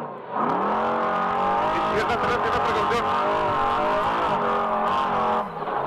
All right, so you guys are watching the 297 live here in car. That's pretty cool. That's what it sounds like to be inside the car live down in San Felipe right now. You can hear the co-driver calling out the turns to the driver there. Yeah, we just got a split time here for the 297 at 2:32. And then here's one of my picks for our top 3, the 211, the Pat Sims entry. Let's see if you can knock me off the leaderboard here. Let's see. Come I wouldn't be surprised. boys. I have seen this truck do some very fast times with Tim behind the wheel, specifically at Rage at the River before. I know you had a really good run there a couple times, and let's see what happens. Now, some of you guys might notice on some of these in-car cameras that obviously some things that we're not used to seeing because of the progression of all this live streaming and stuff like that. But you'll see a lot of these guys don't have the gear shifts on the center console anymore. Most of these spec guys have moved up to paddle shifts. Yeah, I have seen that. It used to be something you'd only see in the trophy trucks and in the big classes. But I think these guys are kind of starting to realize that there is so much time to be saved with shifting at the steering wheel and not pulling the hand off the steering. I say that, and then in the same sentence, you'll watch McCachran or Justin Bean Smith do an entire qualifier with one hand on the steering wheel, the other one just chilling on the shifter, and they'll set the fast time. So I don't know necessarily if these paddle shifters are going to make you any faster, or if maybe it's just a Band-Aid to make you think you're going quicker. I mean, if it makes you feel better inside the car, then it's worth doing it, right? Like if it keeps your head in the game a little better, then it's worth it for sure. Yeah, vibe over everything, all right? Yeah. There's our tree turn there. Yeah, it's still living. We're doing pretty good. But we have the trophy trucks coming up later, which, like we said earlier, are going to be coming in a lot faster to that section there. So it's going to be interesting. I think that there is the berms that are starting to get built up now that is making it Holding easier them, to make that turn. Yeah. Because it was the first couple cars we saw that had the biggest problem with that. Yeah. We should be getting a time here pretty soon for the 297 of the in-car we've been watching. Yep, there it is. That should be a top 5, I would think. Oh, we got a new number 2 spot. Oh, there we go. Wow, 4 minutes, 56 seconds. Okay, that was not one of my picks, but I'm not surprised. They have been fast before. That truck has won some races, and it has been very fast in qualifying before. Yeah, that's a smooth run. So good run for the 297 there. Yeah, definitely. So that means I'm down to 1 person out of my 3 that's in the top 3 right now, and he could be knocked out by your pick here in a minute. Let's see here. Let's see what happens. Should be getting a split time any minute. Yeah, we'll see if you have any bit of hope or not. Oh, he's at 234 and it hasn't clicked a split yet, so that's not going to happen most likely. 240 and no split. Get your watch checked. I mean, I'm just looking at the board here, you know. Now, I will say maybe his timer didn't hit the loop or, you know, something weird like that happened. That's for sure. Because it's at 251 and it still hasn't done it, so. 100% technology error. Yeah, you might still be alive. Actually, the longer it goes without clicking here, the more likely it is that it didn't hit the loop or something weird. Kind of what I'm thinking, because we're about to send off the next truck already. The only weird thing is everyone else's looks like hit it. Right. Unless we got an issue out on track that we're not seeing. That's 275 headed out there. We got Luis Duran. That's a good looking truck there, yeah. Now, is this a new? I'm not too familiar with this one, at least. I don't remember the 275 in that look before. Neither I. It's maybe a new entry here. Definitely looks sharp. It does. It looks very clean. It's got.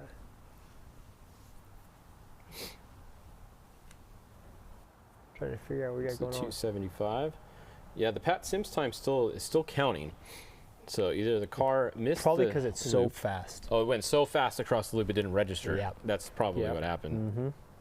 That's absolutely it. At least that's what I'm betting on. Yeah. A little loose here. It looks like single spare going off in the back of this thing. What's going on with this truck? Where's 2 maybe down there? Yeah, they're stacked. He's got the Max Trax board sitting on top of it there, just in case it gets stuck. Yeah, no, they got a single spare, but they left the top one on, not the bottom one. Interesting strategy. Usually, in all my experience in any form of racing, you want that CG as low as possible. Okay, so I am told that they used to race a Class 1. Oh, okay. There you go. So here we go. I knew we hadn't seen them in spec before. I wasn't too familiar with them. But, yeah, Duran, they used to race in Class 1. This is their first Trophy Truck Spec race. So there you go. Nice. Congratulations to them. Welcome to Trophy Truck Spec Racing. Welcome to the comfort of a truck. Now, maybe we can get a camera angle here of Pat Sims going, the 211 entry. I'd like to see if he's still out on track. We haven't gotten a time re-register for him. He's at 5 minutes right now, so he's either going to be... Should be, well, there's some dust there. He's not in the top 3 because he hasn't finished. Next off the line should be the 236, the Mike Marsal entry. Another vehicle put together and prepped, maintained by the Evan Weller Racing team. I kind of feel like they may have stopped or something. Oh, there they go. They just finished now. All right, what's the time? 5:02. That's pretty good. 5:02. So the 5th position for Pat Sims, 211. Most likely Tim Wilson driving, you said? That's what I'm thinking. That's my educated guess. All right. So what's this guy selling down here? What do we got? Oh, shoot. He better get going. He's got a minute. Be all right. So right now on the our leaderboard is EJ Herbst in the 263 with Ryan Millen driving his first with the 455. We got Jorge Sampatero just finished a minute ago in the 297 with a 456. And then we have Justin Davis in third with a 457. So 1 second between first and second, and 1 second between second and third. 2 seconds between first and third. Wow. Very close racing at the top. He goes to 236 and Mike Marsal. Now he's been down there all week putting his homework in, doing his pre-running, doing his testing, doing his tuning, doing all that. Great team to follow along on the internet and seeing all the videos. I know they'll be working on their live stream as well through all their socials and all their channels. Yeah, he's definitely one of the teams that posts quite a bit of content and it makes it fun for everybody to follow along and watch his racing efforts. I think Eric Everly has a big hand in all that stuff. He does a great job. Yeah, definitely. got his pre-runner that's basically the same thing as the race truck, so it makes it easy when you're out pre-running. You kind of know exactly what your car is going to do on the course on race day. Smartest thing to do if budget allows. So let's see, did we get a split for the 275? We got 242. Did you mention that already or no? I did not, no. All right, so 275 is at a 242 split in their first race in a trophy truck spec. Yeah.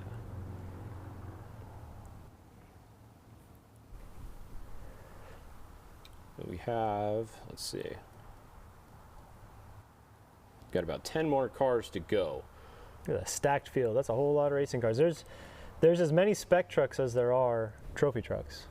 Almost. In all three classes. Oh yeah, just about. Yeah, I mean, what do we got? 30, and then we got 40, so pretty close. Yeah.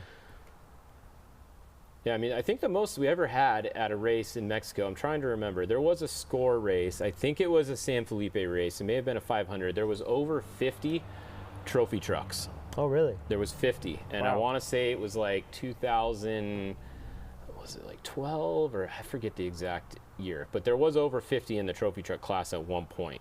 There was only one trophy truck class then, so I mean, there's 40 now in what would have been the one class. So we're not that far off from the high, which is cool to see if you combine them all back together again.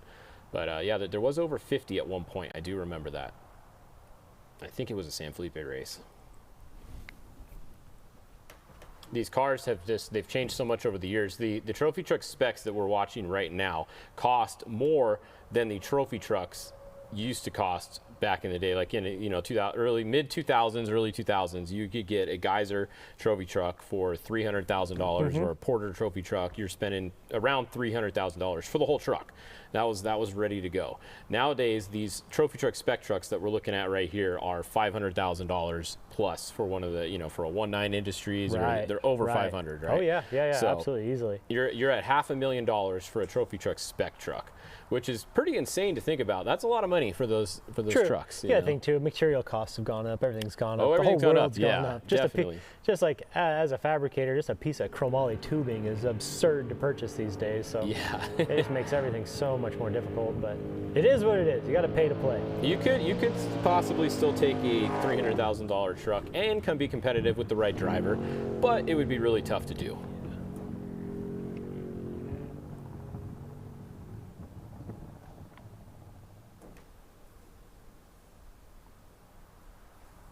All right, so the 275 should be in, and they are. So the 522 for the 275, that puts him in the 16th position for Luis Duran. Got a time split here for the 236 and Mike Marsal at 239.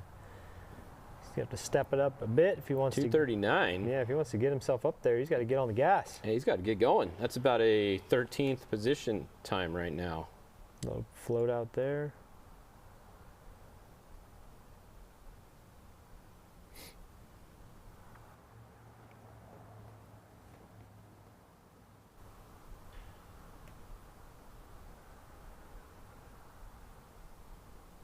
It's going to be interesting to see if anybody can take down that E.J. Herbst Ryan Millen time of 4:55. That is going to be a pretty quick time to try to take down.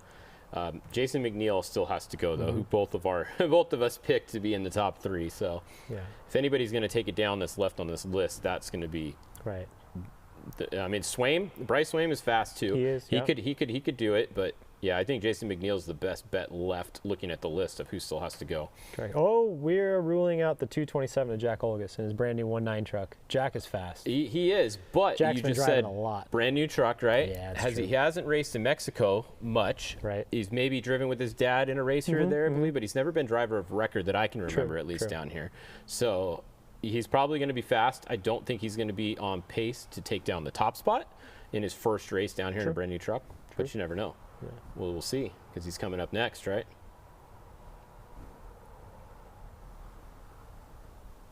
This is going to be Jack Olagus, son of Steve Olagus. He's going to be racing later in his trophy truck.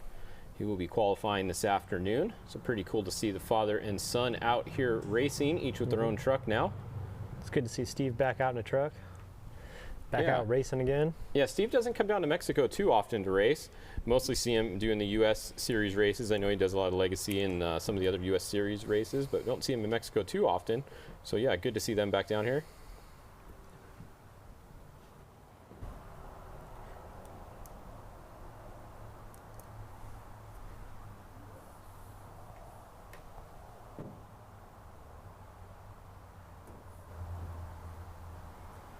Let's see what he can do. He'll be off the line next in his Fox-sponsored spec truck. Here he goes. Here goes Jack Olgas out on the course. Let's see what he can do. Looks like he's on a sick one already. He looks fast so far. Yeah, those Herbst trucks do look really fast on the straights too, right? Was that a razor? Come on, get off the damn course, people. People are just so stupid, you know. You're sitting there all day and you're going to decide to go right in front of a truck. Never underestimate the stupidity of people. All right, Jack, get a clean run in here. Hopefully that didn't cost him too much. I don't know if he had the lift or not there. Just got some text messages from Vincent Munoz from our rollover. Oh, what do you have to say? Nothing seems too broken other than my ego a little bit, is what he's telling us here.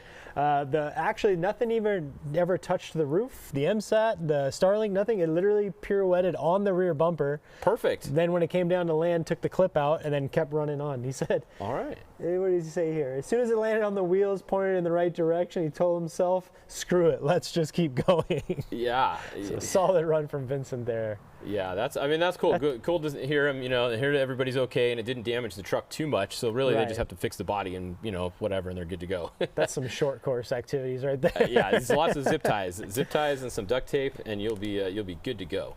I'm sure they were able to go get the hood back from whoever picked it up out there. But there's a look at Jack Olgas, and then we should have a time for Mike Mersal here. Yep. Where is he at? He's in the 12th position, 5:14 for Mike. Oh, not bad. Should have a split time here too for the 265 at 2:31, which is respectable. 2:31 on splits would put him right up there in the top 5. So we'll see how that stacks up. That's the 265 there? Mm-hmm. Yeah, the 1.9 Industry trucks of Abel. Looks like he just finished. Yeah, let's see where he goes. Where'd he go? Got to scroll up. Oh, number 4. There you go. That's a fast great time. Run. All right. So the 265 in the 4th position, 458.382. Wow. Like we had spoke at the beginning of the broadcast about how tight all these times are going to be and how stacked up everybody gets. Yeah, literally for second. Qualifying. This is so impressive. Well, look, between first and second is 1 second. Right. Second and third is 1 second, and it's 1 second between third and fourth. So you're cool. 3 seconds between your top first 4 trucks. Yeah, the top 4 trucks. And all these guys are winners. Like these guys have all won races, done well. This is pretty cool to see. Yeah, definitely cool. So here's your last hope for all top 3. Well, I got knocked down, but no, I'm already knocked down. Yeah, you're out. I don't. 234. Jason McNeil. I'll either off. have one or I'll have one. I got That's Justin true. Davis in third right now. That's it. So if Jason knocks him out, then I got Jason. But then you have Jason too. Yeah. So then it's a tie. So actually, I'm better if Jason doesn't qualify in the top 3 because then I have one and you have none. Well, let's not put that juju on him. Jason's gonna go qualify in the top, I'm sure. There he goes, Jason McNeil, one of your fastest spec truck drivers ever. Ooh, the highest overall finisher. What do we got? A split time here for Jack Olgas with a 2:30. 2:30. All right, that's on pace to be in the top 3. That is on pace with Ryan Millens. Ryan Millen was a 229.9. 9, and he's a 3.0? Yeah. Oh no, 230.9. 0.9. 1 second. Come on, Jack. Get after it. Let's see what Jason says. Yeah, this is going to be 2 fast guys on the course. This track just got really, really fast all of a sudden. It did. These guys, and then we have Bryce Swain coming up in 2 cars too, which is going to be another fast one. So we got some heaters going on here towards the end of the. Yeah, not to rule out the 273 entry of Jordan Brenthal, because I do believe. Let's see. Where's he? He's not on my list here. I got him here on this one. Should be. Oh. You know what? That's a sneaking up in there. You know who's driving that too. That's going to be Abdali. So there you go. Abdali, and then you got to think too, the 210 of Colton Husted. That kid's getting real quick. Yeah, we got some fast guys coming. I may be mistaken, but I think Colton Husted's truck, that's the old La Victoria truck that's been renovated, which is I think you're right. One We'll of Robbie see it in a original minute trucks. when it comes off. Oh, yeah. Jason's looking fast. Jumping down like into always. the wash. Oh, I can't wait to see his split time. Oh, this is going to be checkers or records for Jason, like always. He'll be Stepped out first. a bit there. Got to gather it back up. Let's see what Jack does, though. He should be finishing in about 20 seconds or less. I'm just going to scroll up here on my timesheet to the very top and see where he stacks up. Yeah, he's going to be somewhere at the top. It'll be easy to see. I mean, Jack's been doing quite a bit of racing, too. He's got quite a bit of experience now between all the races that he's done up here in the U.S. He's really been driving trucks for at least, what, 3 years, 4 years maybe now even? He's been driving for quite a bit. Still younger. What is he, 18 or something? Right, right. I mean, that's pretty cool when you start driving at 16 or 15 or whatever he was. That's really Jack Olgas, there he is with a 4 minutes, 59 seconds, which lands him in the top 5. The 5th position. Okay, there you go. That's about where I thought he would be. That's a really good time. Same thing. We're still at top right 5. there. What is it? 5 seconds dividing the top 5 guys. That's 1 second again between 4th and 5th. So that's what I'm saying. 1 second costs you a position. Even less than 1 second. Some of these are. Vincent's telling me that they didn't. Vince couldn't find his hood, and they won't let him go look for it yet. So if the score officials have the hood, hold on to that thing. Yeah, whoever has Vincent Munoz's hood, please hold on to that and get it back to him. He is a budget 1450 racer, and that hood means a lot. So he's not a full-on trophy truck guy where they have another one at camp ready to go. So please, someone get Vince his hood back. It's the big blue piece of fiberglass out there. Hopefully it's landed its way away from the racetrack. Yeah, we'll see if we can get it back for him. Is it the 264? Yep. So they got GT Racing here. They just took delivery of this truck recently. Not sure how many times it's been on the racetrack as of yet, but... It's Cisco? Yep. So I know they were a force to be reckoned with when it came to Class 10 racing, another form of spec off-road racing. Same idea. It's basically the buggy version of 6100, except you'd run like an Ecotec, or I believe you're allowed to run a Honda motor now, the K20 or whatever that is. Yeah, K24. there's a couple different options, I think. Oh, speaking of options here, we have a new option for first place, and that may be Jason McNeil, because he is at a 2:27.5 at our split time, which is a full 2 seconds faster than our #1 qualifier so far. We need Jason's in car because we got to see what the heck he's doing differently. I know, he is on a heater there, but no surprise. King of tough trucks out there putting down a heater. Yep. Also, if anybody finds a tire, I'm being told that the Hagels, one of the Hagel trucks lost a wheel and tire, so if someone does find that, the Hagels would like to get that back. They are asking for anybody who found it to let them know, please. And if you're in the gray Honda Accord parked in front of the fire lane, you need to move. Right there, your car will be towed. There we go. Here comes the 264.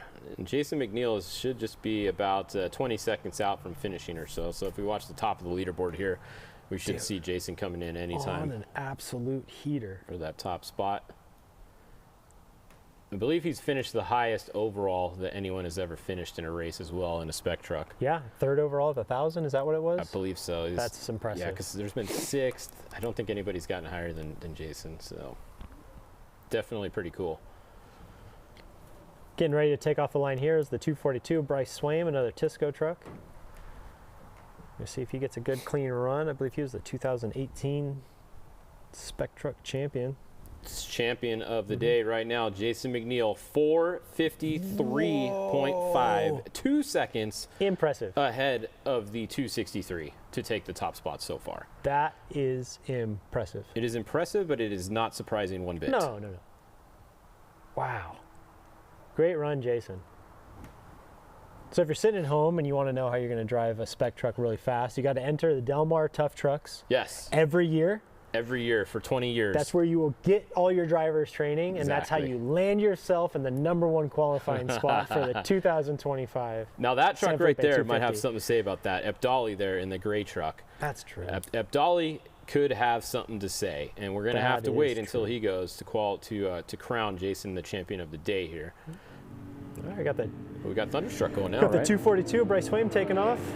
Who preps these guys' truck? Oh, that'd be my younger brother Chris, and then I weld a couple things here and there on this truck. Oh boy, they're in trouble. Yeah, let's hope the wheels stay on. Let's hope they can finish this lap. Well, I'm sweating a little bit. I know Chris is probably. Yeah, right? I can see it right now. My brother's standing in the shop with our brand new $300 Amazon television we just hung up, standing there with his arms crossed, watching it, tapping his toe. We got some in-car here. Oh, you get to see their in-car. We got Josh Burrows there in the passenger seat. I was gonna say that's an old McMillan driving seat there. Yeah, I know Josh spent a lot of time riding alongside Dan. So cool to see him out in a race car. Let's see if Bryce can put down a good, clean run. Good looking truck. Oh, look at this. Tell me a better photo for your driver photo. Oh, wow, perfect. Yeah, there you go. You got to put the prep guy on there. Got to give the prep guys a little credit there, right? And it does list all the sponsors, but I don't see prep guy on there. Who anywhere. slid the bolts? Yeah. They're definitely looking to do better than their class finish at the Baja 1000. Oh man, what a devastating one that one. It was running up front all day long and then having a part failure take them out. Yeah, that's always a bummer, especially if it's a $2 part. Right. All right, so Jason McNeil's still your current leader. We got EJ Herbst in second position. We got Jorge Sampatero in third, Justin Davis in fourth, Abel Labaya in fifth, Jack Olias is in sixth, Sean Geiser in seventh, Pat Sims in eighth, Brent Fox in ninth, and Thor Herbst in 10th. That is your top 10 right now. The crazy thing is everybody in that top 10 list could win this race. They could. You could pick any one of them, and I wouldn't tell you that you were wrong. Yeah, Right. That's for sure. 264 should be coming across the line in a couple seconds, too. Get their time.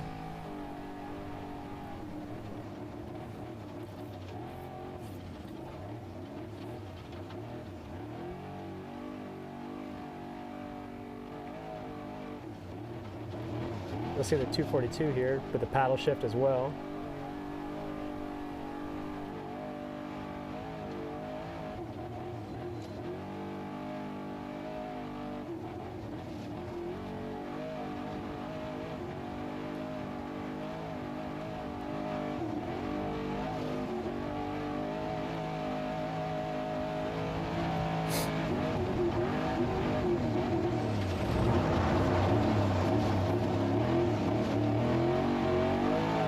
That's what the in-car looks like.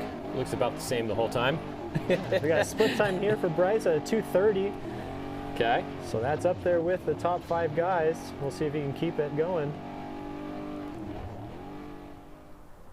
Right here taking off, we've got the 210 of Colton Husted. There we go. Had a fun battle with him at the end of last year at Rage at the River. Yeah, the spare setup on that one's a little differently. You said that's the old La Victoria truck? Yeah, the spare setup of that truck took out the hood of my car. It was great. Oh, it did? Yeah. Oh, man. He's got a little bit better braking power than I do, I guess. That's a bummer. Why weren't you in front of him? Oh, because I'm not that fast. Hey, look, it's still moving. I'm not going to lie, I'm sweating a little bit here. I know you are. That's why I said something. Yeah. I mean, they look a little slow. I wonder if everything looks okay there. Easy, guy. Easy. Easy, microphone good. Man. This makes me nervous. 230.5, you said, right, for their split? That's it. Yeah, that's a fast split. Mm-hmm. That's right there in the top 3. Let's hope they can keep it going all the way in.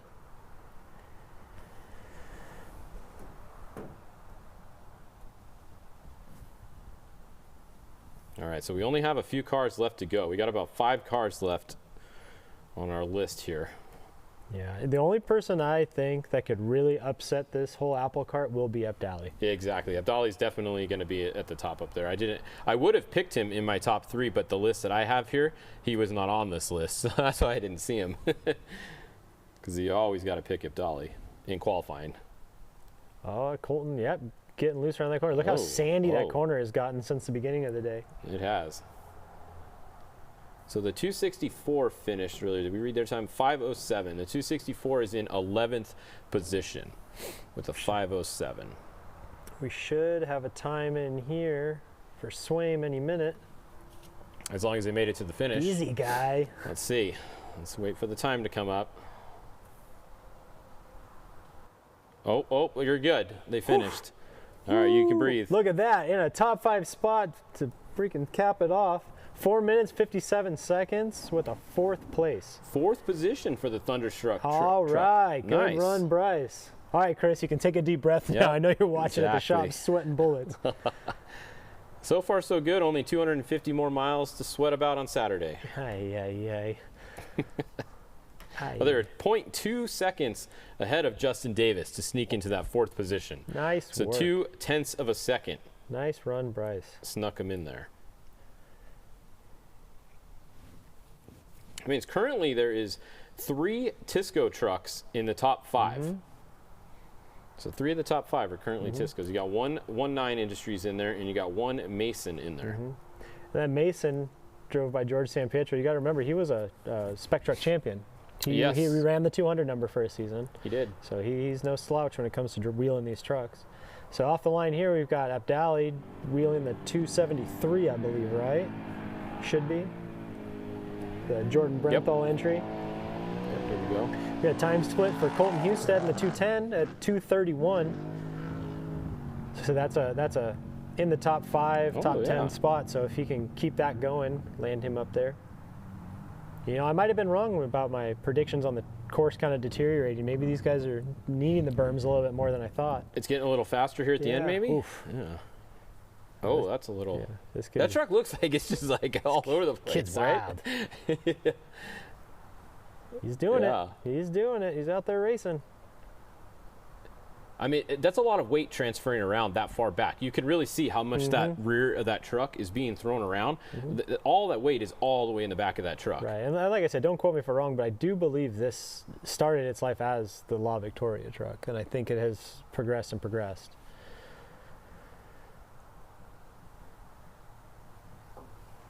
And we're told that he actually preps his own truck too. So that's pretty cool. So Colton preps his own truck. So it's easy to drive something when you also prep it, because you kind of know what you can do with it, what fails on it. When you go back and look at it after a race, you know, like, oh man, I hit that thing really hard, and I know when I'm looking at this cracked, that's probably why. So it is pretty cool. It is a bit of an advantage. You know, we've seen not a lot of drivers do that anymore. What do you got for us? Picture my brother in the shop sweating bullets. Pretty tense there. Yeah. Rest easy, Chris. It's all right. Trucks across the line. Rest until Saturday. But yeah, it is cool when you prep your truck and drive it. There's not a lot of people left that do that. So big props out to anybody that is doing that. I mean, you guys do that. Obviously, it's great. It's amazing. Cool. I love it. I wouldn't have it any other way. Exactly. Nothing better than. I wonder if anybody that can actually afford to have someone else prep it would prep their own stuff nowadays. Like, that's true. Probably the biggest difference. It's expensive. Should have a time in here for Colton Husted. Oh, 4th position. Look at that. Knocked Bryce down a spot. Yeah. With a 4:57.11. 4:57.110. That means he was only 0.3 of a second off of having a Bryce Swaim. He was 3 seconds. No, wait. Yeah, 0.3 faster. Yeah, 0.3 of a second faster than Bryce Swaim. Impressive. So great really, run. Really close racing. Good job. We got time. Oh, do you see this time split? Abdali? Yeah, we got 2:73 time split at 2 minutes and 28 seconds. Oh, 2:28. That is a half a second slower than Jason McNeil only. All right, and it seems like the second half of this course is getting faster. It is, definitely, because these guys are getting their splits, and their finish time is way faster at the finish than where the split is. So next off the line here, we should have the, let's see, we got the 205 of Joe DeLuce. Where's the Delucci? I don't know how to say it. I dropped out of school.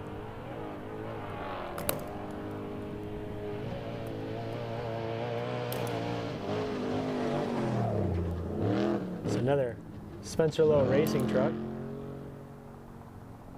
Whoa! Here's a aerial view of the 273.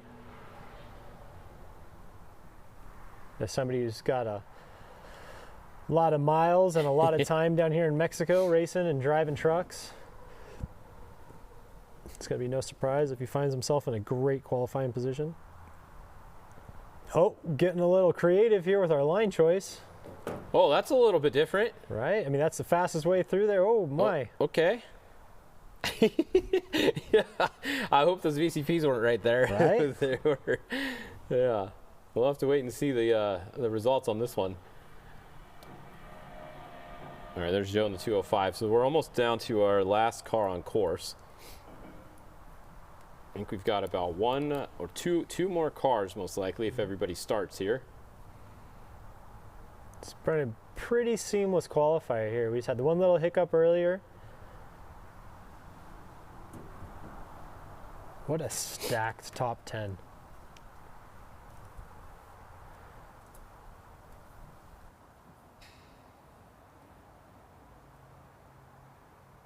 Yeah, so once we are done with this qualifier, we are going to take a little break, and then we will come back later this afternoon for the trophy trucks once they line up and take their practice laps. But we have about 2 cars left to go today here.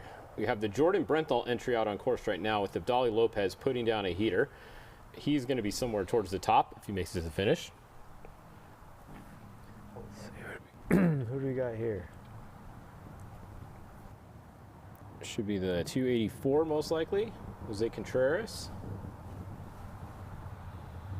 And then Charles Durance should be our last one, or it might go Charles Durance and then Jose. We'll have to see. That looks like Jose right there, yeah. The 284, and then Charles Durance should be in the 299 after him, and that should be our last spec, unless somebody entered at the last second, but that should be the last one of them.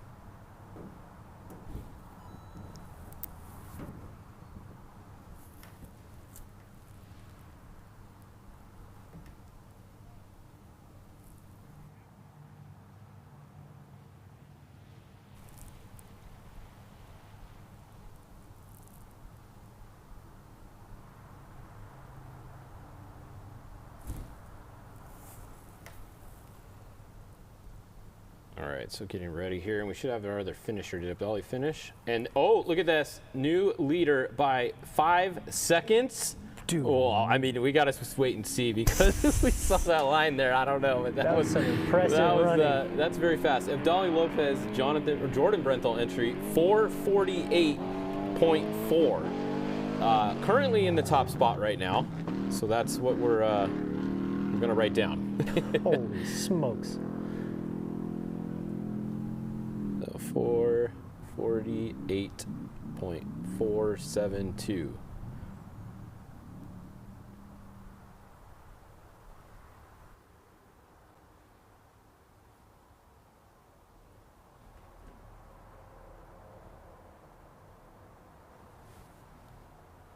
All right, so this is Jose Contreras, second to last truck, it looks like, out on course. And then we have the 205 with a split time of 240. So 240 for the 205. Those are our last 2 cars on the course right now. Then we can, once they finish, we'll go back and do a little recap of who's at the top and where we are. I'm sure we'll have our leaderboard towards the end here. But new leader right now, just had Jordan Brenthal's entry with Abdali Lopez driving come across in a 4:48, which is 5 seconds faster than Jason McNeil, which is insane. And then McNeil was 2 seconds ahead of EJ Herbst in the 3rd position. So I think the top are going to stay the same there. I would think so too.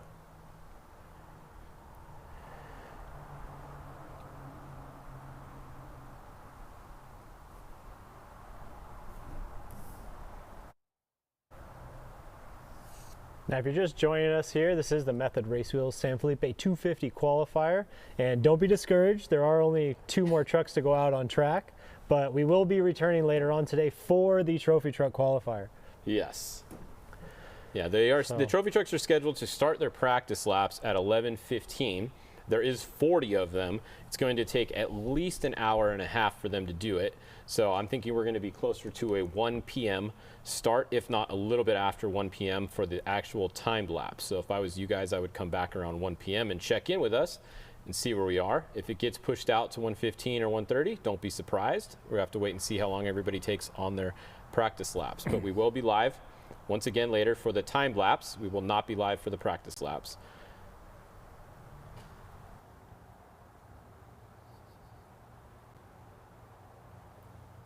All right, so 284, and this is going to be the 299. This is going to be Charles Durance. Should be the last car out on the course. He was scheduled to start second today. I don't know what happened, why he didn't go second, but he's going last now instead. Now, is that I guess, do you get to do that, or is that a penalty, or like, I wonder if you'd want to go last, you know, like, because look at how fast the course seems to be getting now, right? That's a bit of an advantage maybe compared to going second, which is when we saw some people trying to take out that tree even. Right.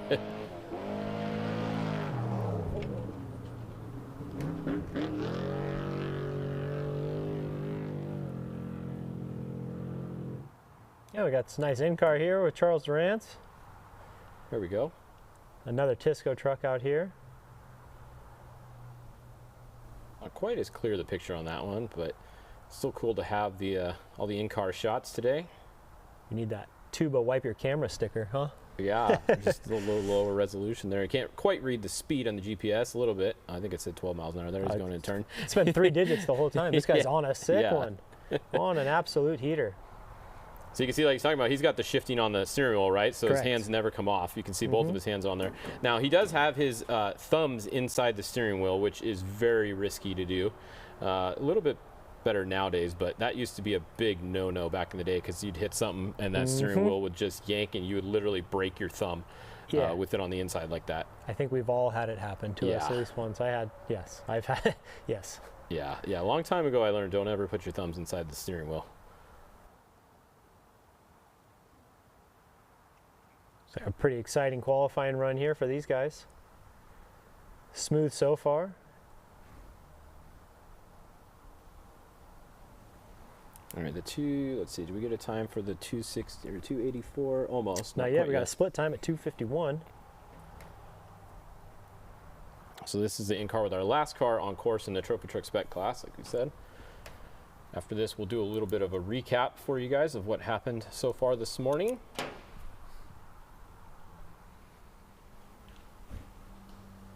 Pretty solid day, though. I mean, pretty smooth. The only thing that we've seen so far was we saw Vincent Munoz have that little roll and then kept going.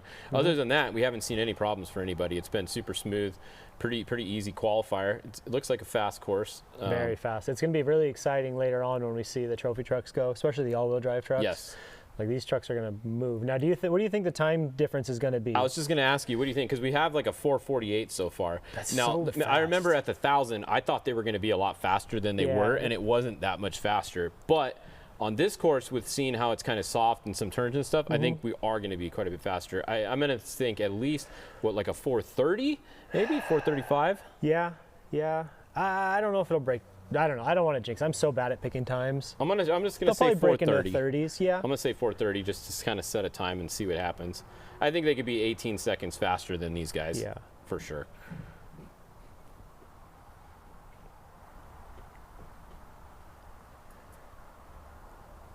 Still on board here with the 299 of Charles Durant's.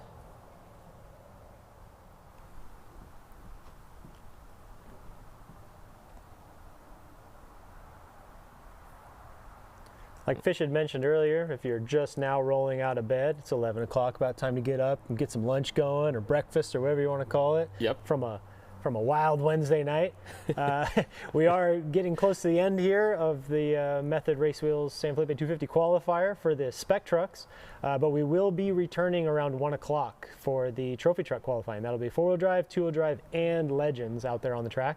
So don't think you missed everything. You just missed the first half of the spec trucks. Or the first half of qualifying, which were the spec trucks. We will be returning later on today, so you can watch some more racing and listen to Fish and I talk about trucks and stuff. And we have a time for the 284. The 284 is in with a 5:33. They're in 28th position.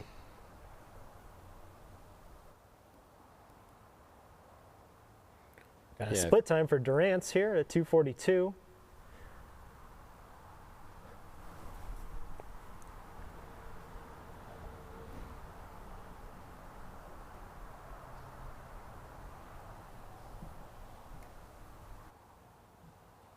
Yeah, 242.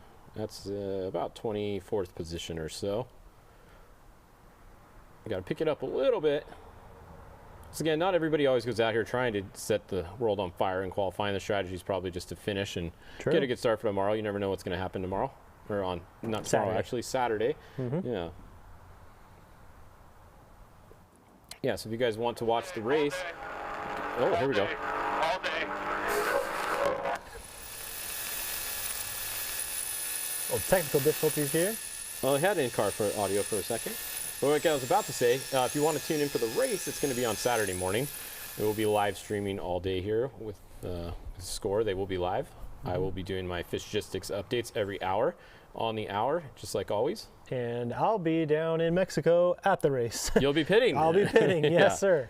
I will be putting fuel in trucks and changing tire, pit stop, if you will. Yeah. That's always fun. Get some tacos. Yeah. Hopefully we have a quick turn and burn trip down there. get some trucks fueled, and on their way. And that'll conclude it.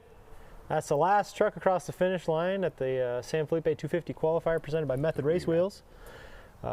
Pretty exciting run there, like we said earlier. Just one little hiccup. We seen Vincent Munoz earlier in the day tip the thing over. Yep. Then other than that, just a bunch of guys driving fast in circles in the dirt.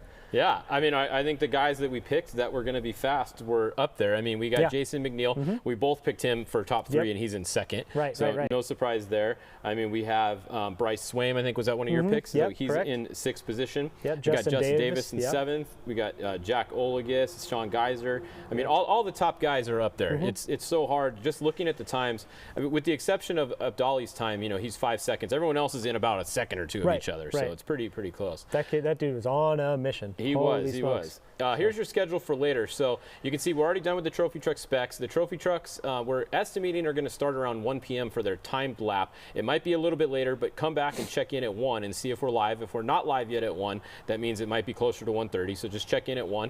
It depends on how their site laps go. But it's going to be the trophy trucks, the 2-wheel drive, and the Legends are all going to start and qualify in that order. And then on Saturday, their times are going to mix with those classes. So if a Legend qualifies second, a Legend is going to start second overall. Correct. That's how that's going to go.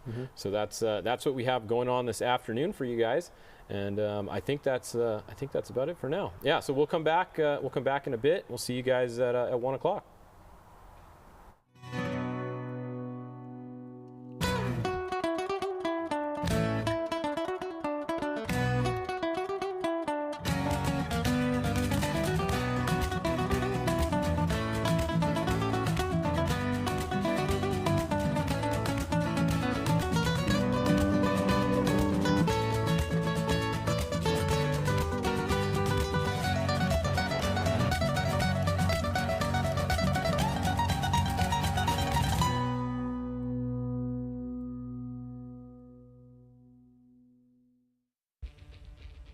We've been doing a lot of driving off-road.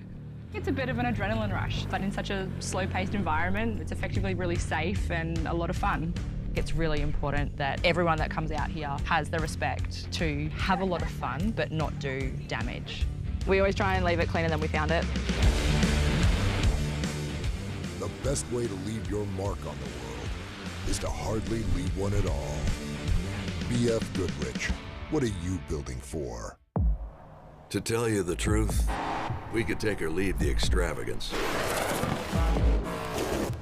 the attention, the celebrity, the bragging rights, the bravado, because all we've ever really wanted is for every Ford driver to feel this.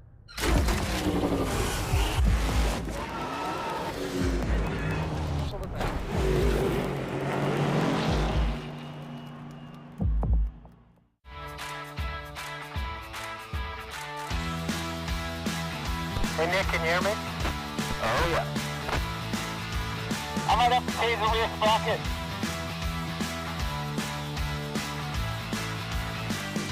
Wow, this is beautiful. It rides really good. Crossing the road now. Copy that.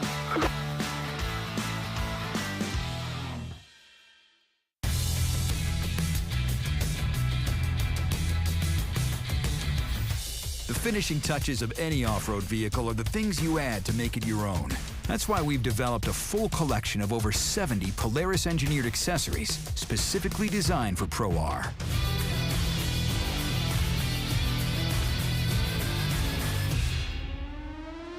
Polaris. Think outside.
If you want to see more about off-road racing and SCORE, go check out the SCORE Journal. It's really cool. Take care. Hi guys, Thor Herbst here with Terrible Herbst Motorsports, sponsored by Monster Energy. And we got SCORE Journal Magazine here, and if you don't read SCORE Journal Magazine, you don't know anything about racing. For all the latest action in off-road racing, be sure to watch the SCORE Journal. You'll see a couple pictures of me.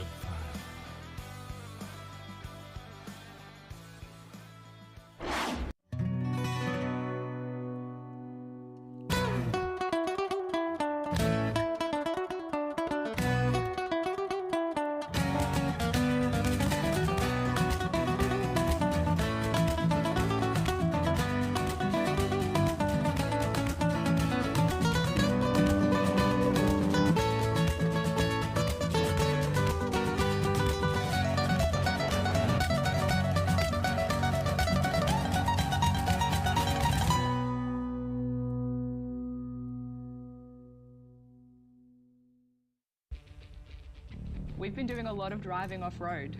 It's a bit of an adrenaline rush, but in such a slow-paced environment, it's effectively really safe and a lot of fun. It's really important that everyone that comes out here has the respect to have a lot of fun, but not do damage. We always try and leave it cleaner than we found it. The best way to leave your mark on the world is to hardly leave one at all. BF Goodrich, what are you building for? To tell you the truth, we could take or leave the extravagance,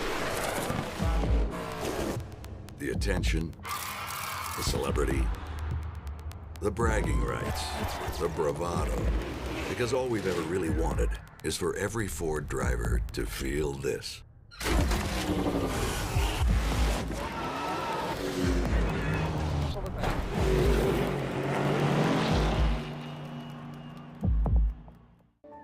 From an early age, we race. It's part of who we are. It's in our DNA. For some, the need to keep pushing fuels our lives. At VP Racing, we pour everything we have into creating the industry's best products. For those who put it all on the line, whether it's the track or the trail or wherever you race, they say you can't win them all, but you can sure as hell try. VP Racing, win every race. Dame una bomba de agua. ¿Tienes anticongelante? Para tu auto o tu taller, en AutoZone estamos para ti. Con más de 100,000 números de parte disponibles y una gran variedad de productos. Con AutoZone, Over 25 years of off-road racing dominance. Proprietary patented race technology. Proudly made in the USA. Unparalleled customer service and support.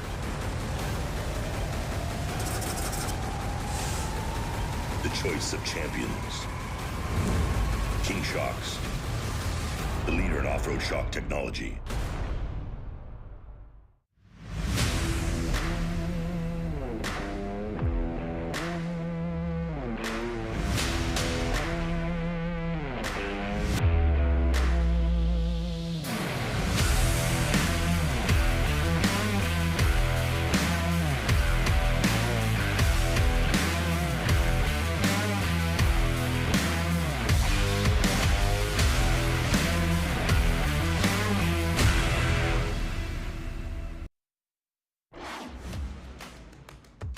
Hola, Tavo Vildósola aquí, la revista SCORE Journal, que sale cada mes, hay que leerla para estar actualizados de todo lo que está pasando en nuestro deporte, el deporte que amamos y que queremos aquí de la Baja, entonces ahí nos vemos en la revista. No se olviden de leer el SCORE Journal, la mejor revista para el off-road, manténganse al tanto de todos los updates y todas las noticias por ahí. Saludos. Revista SCORE Journal, muy interesante, muy buena y pues síganla. Ánimo.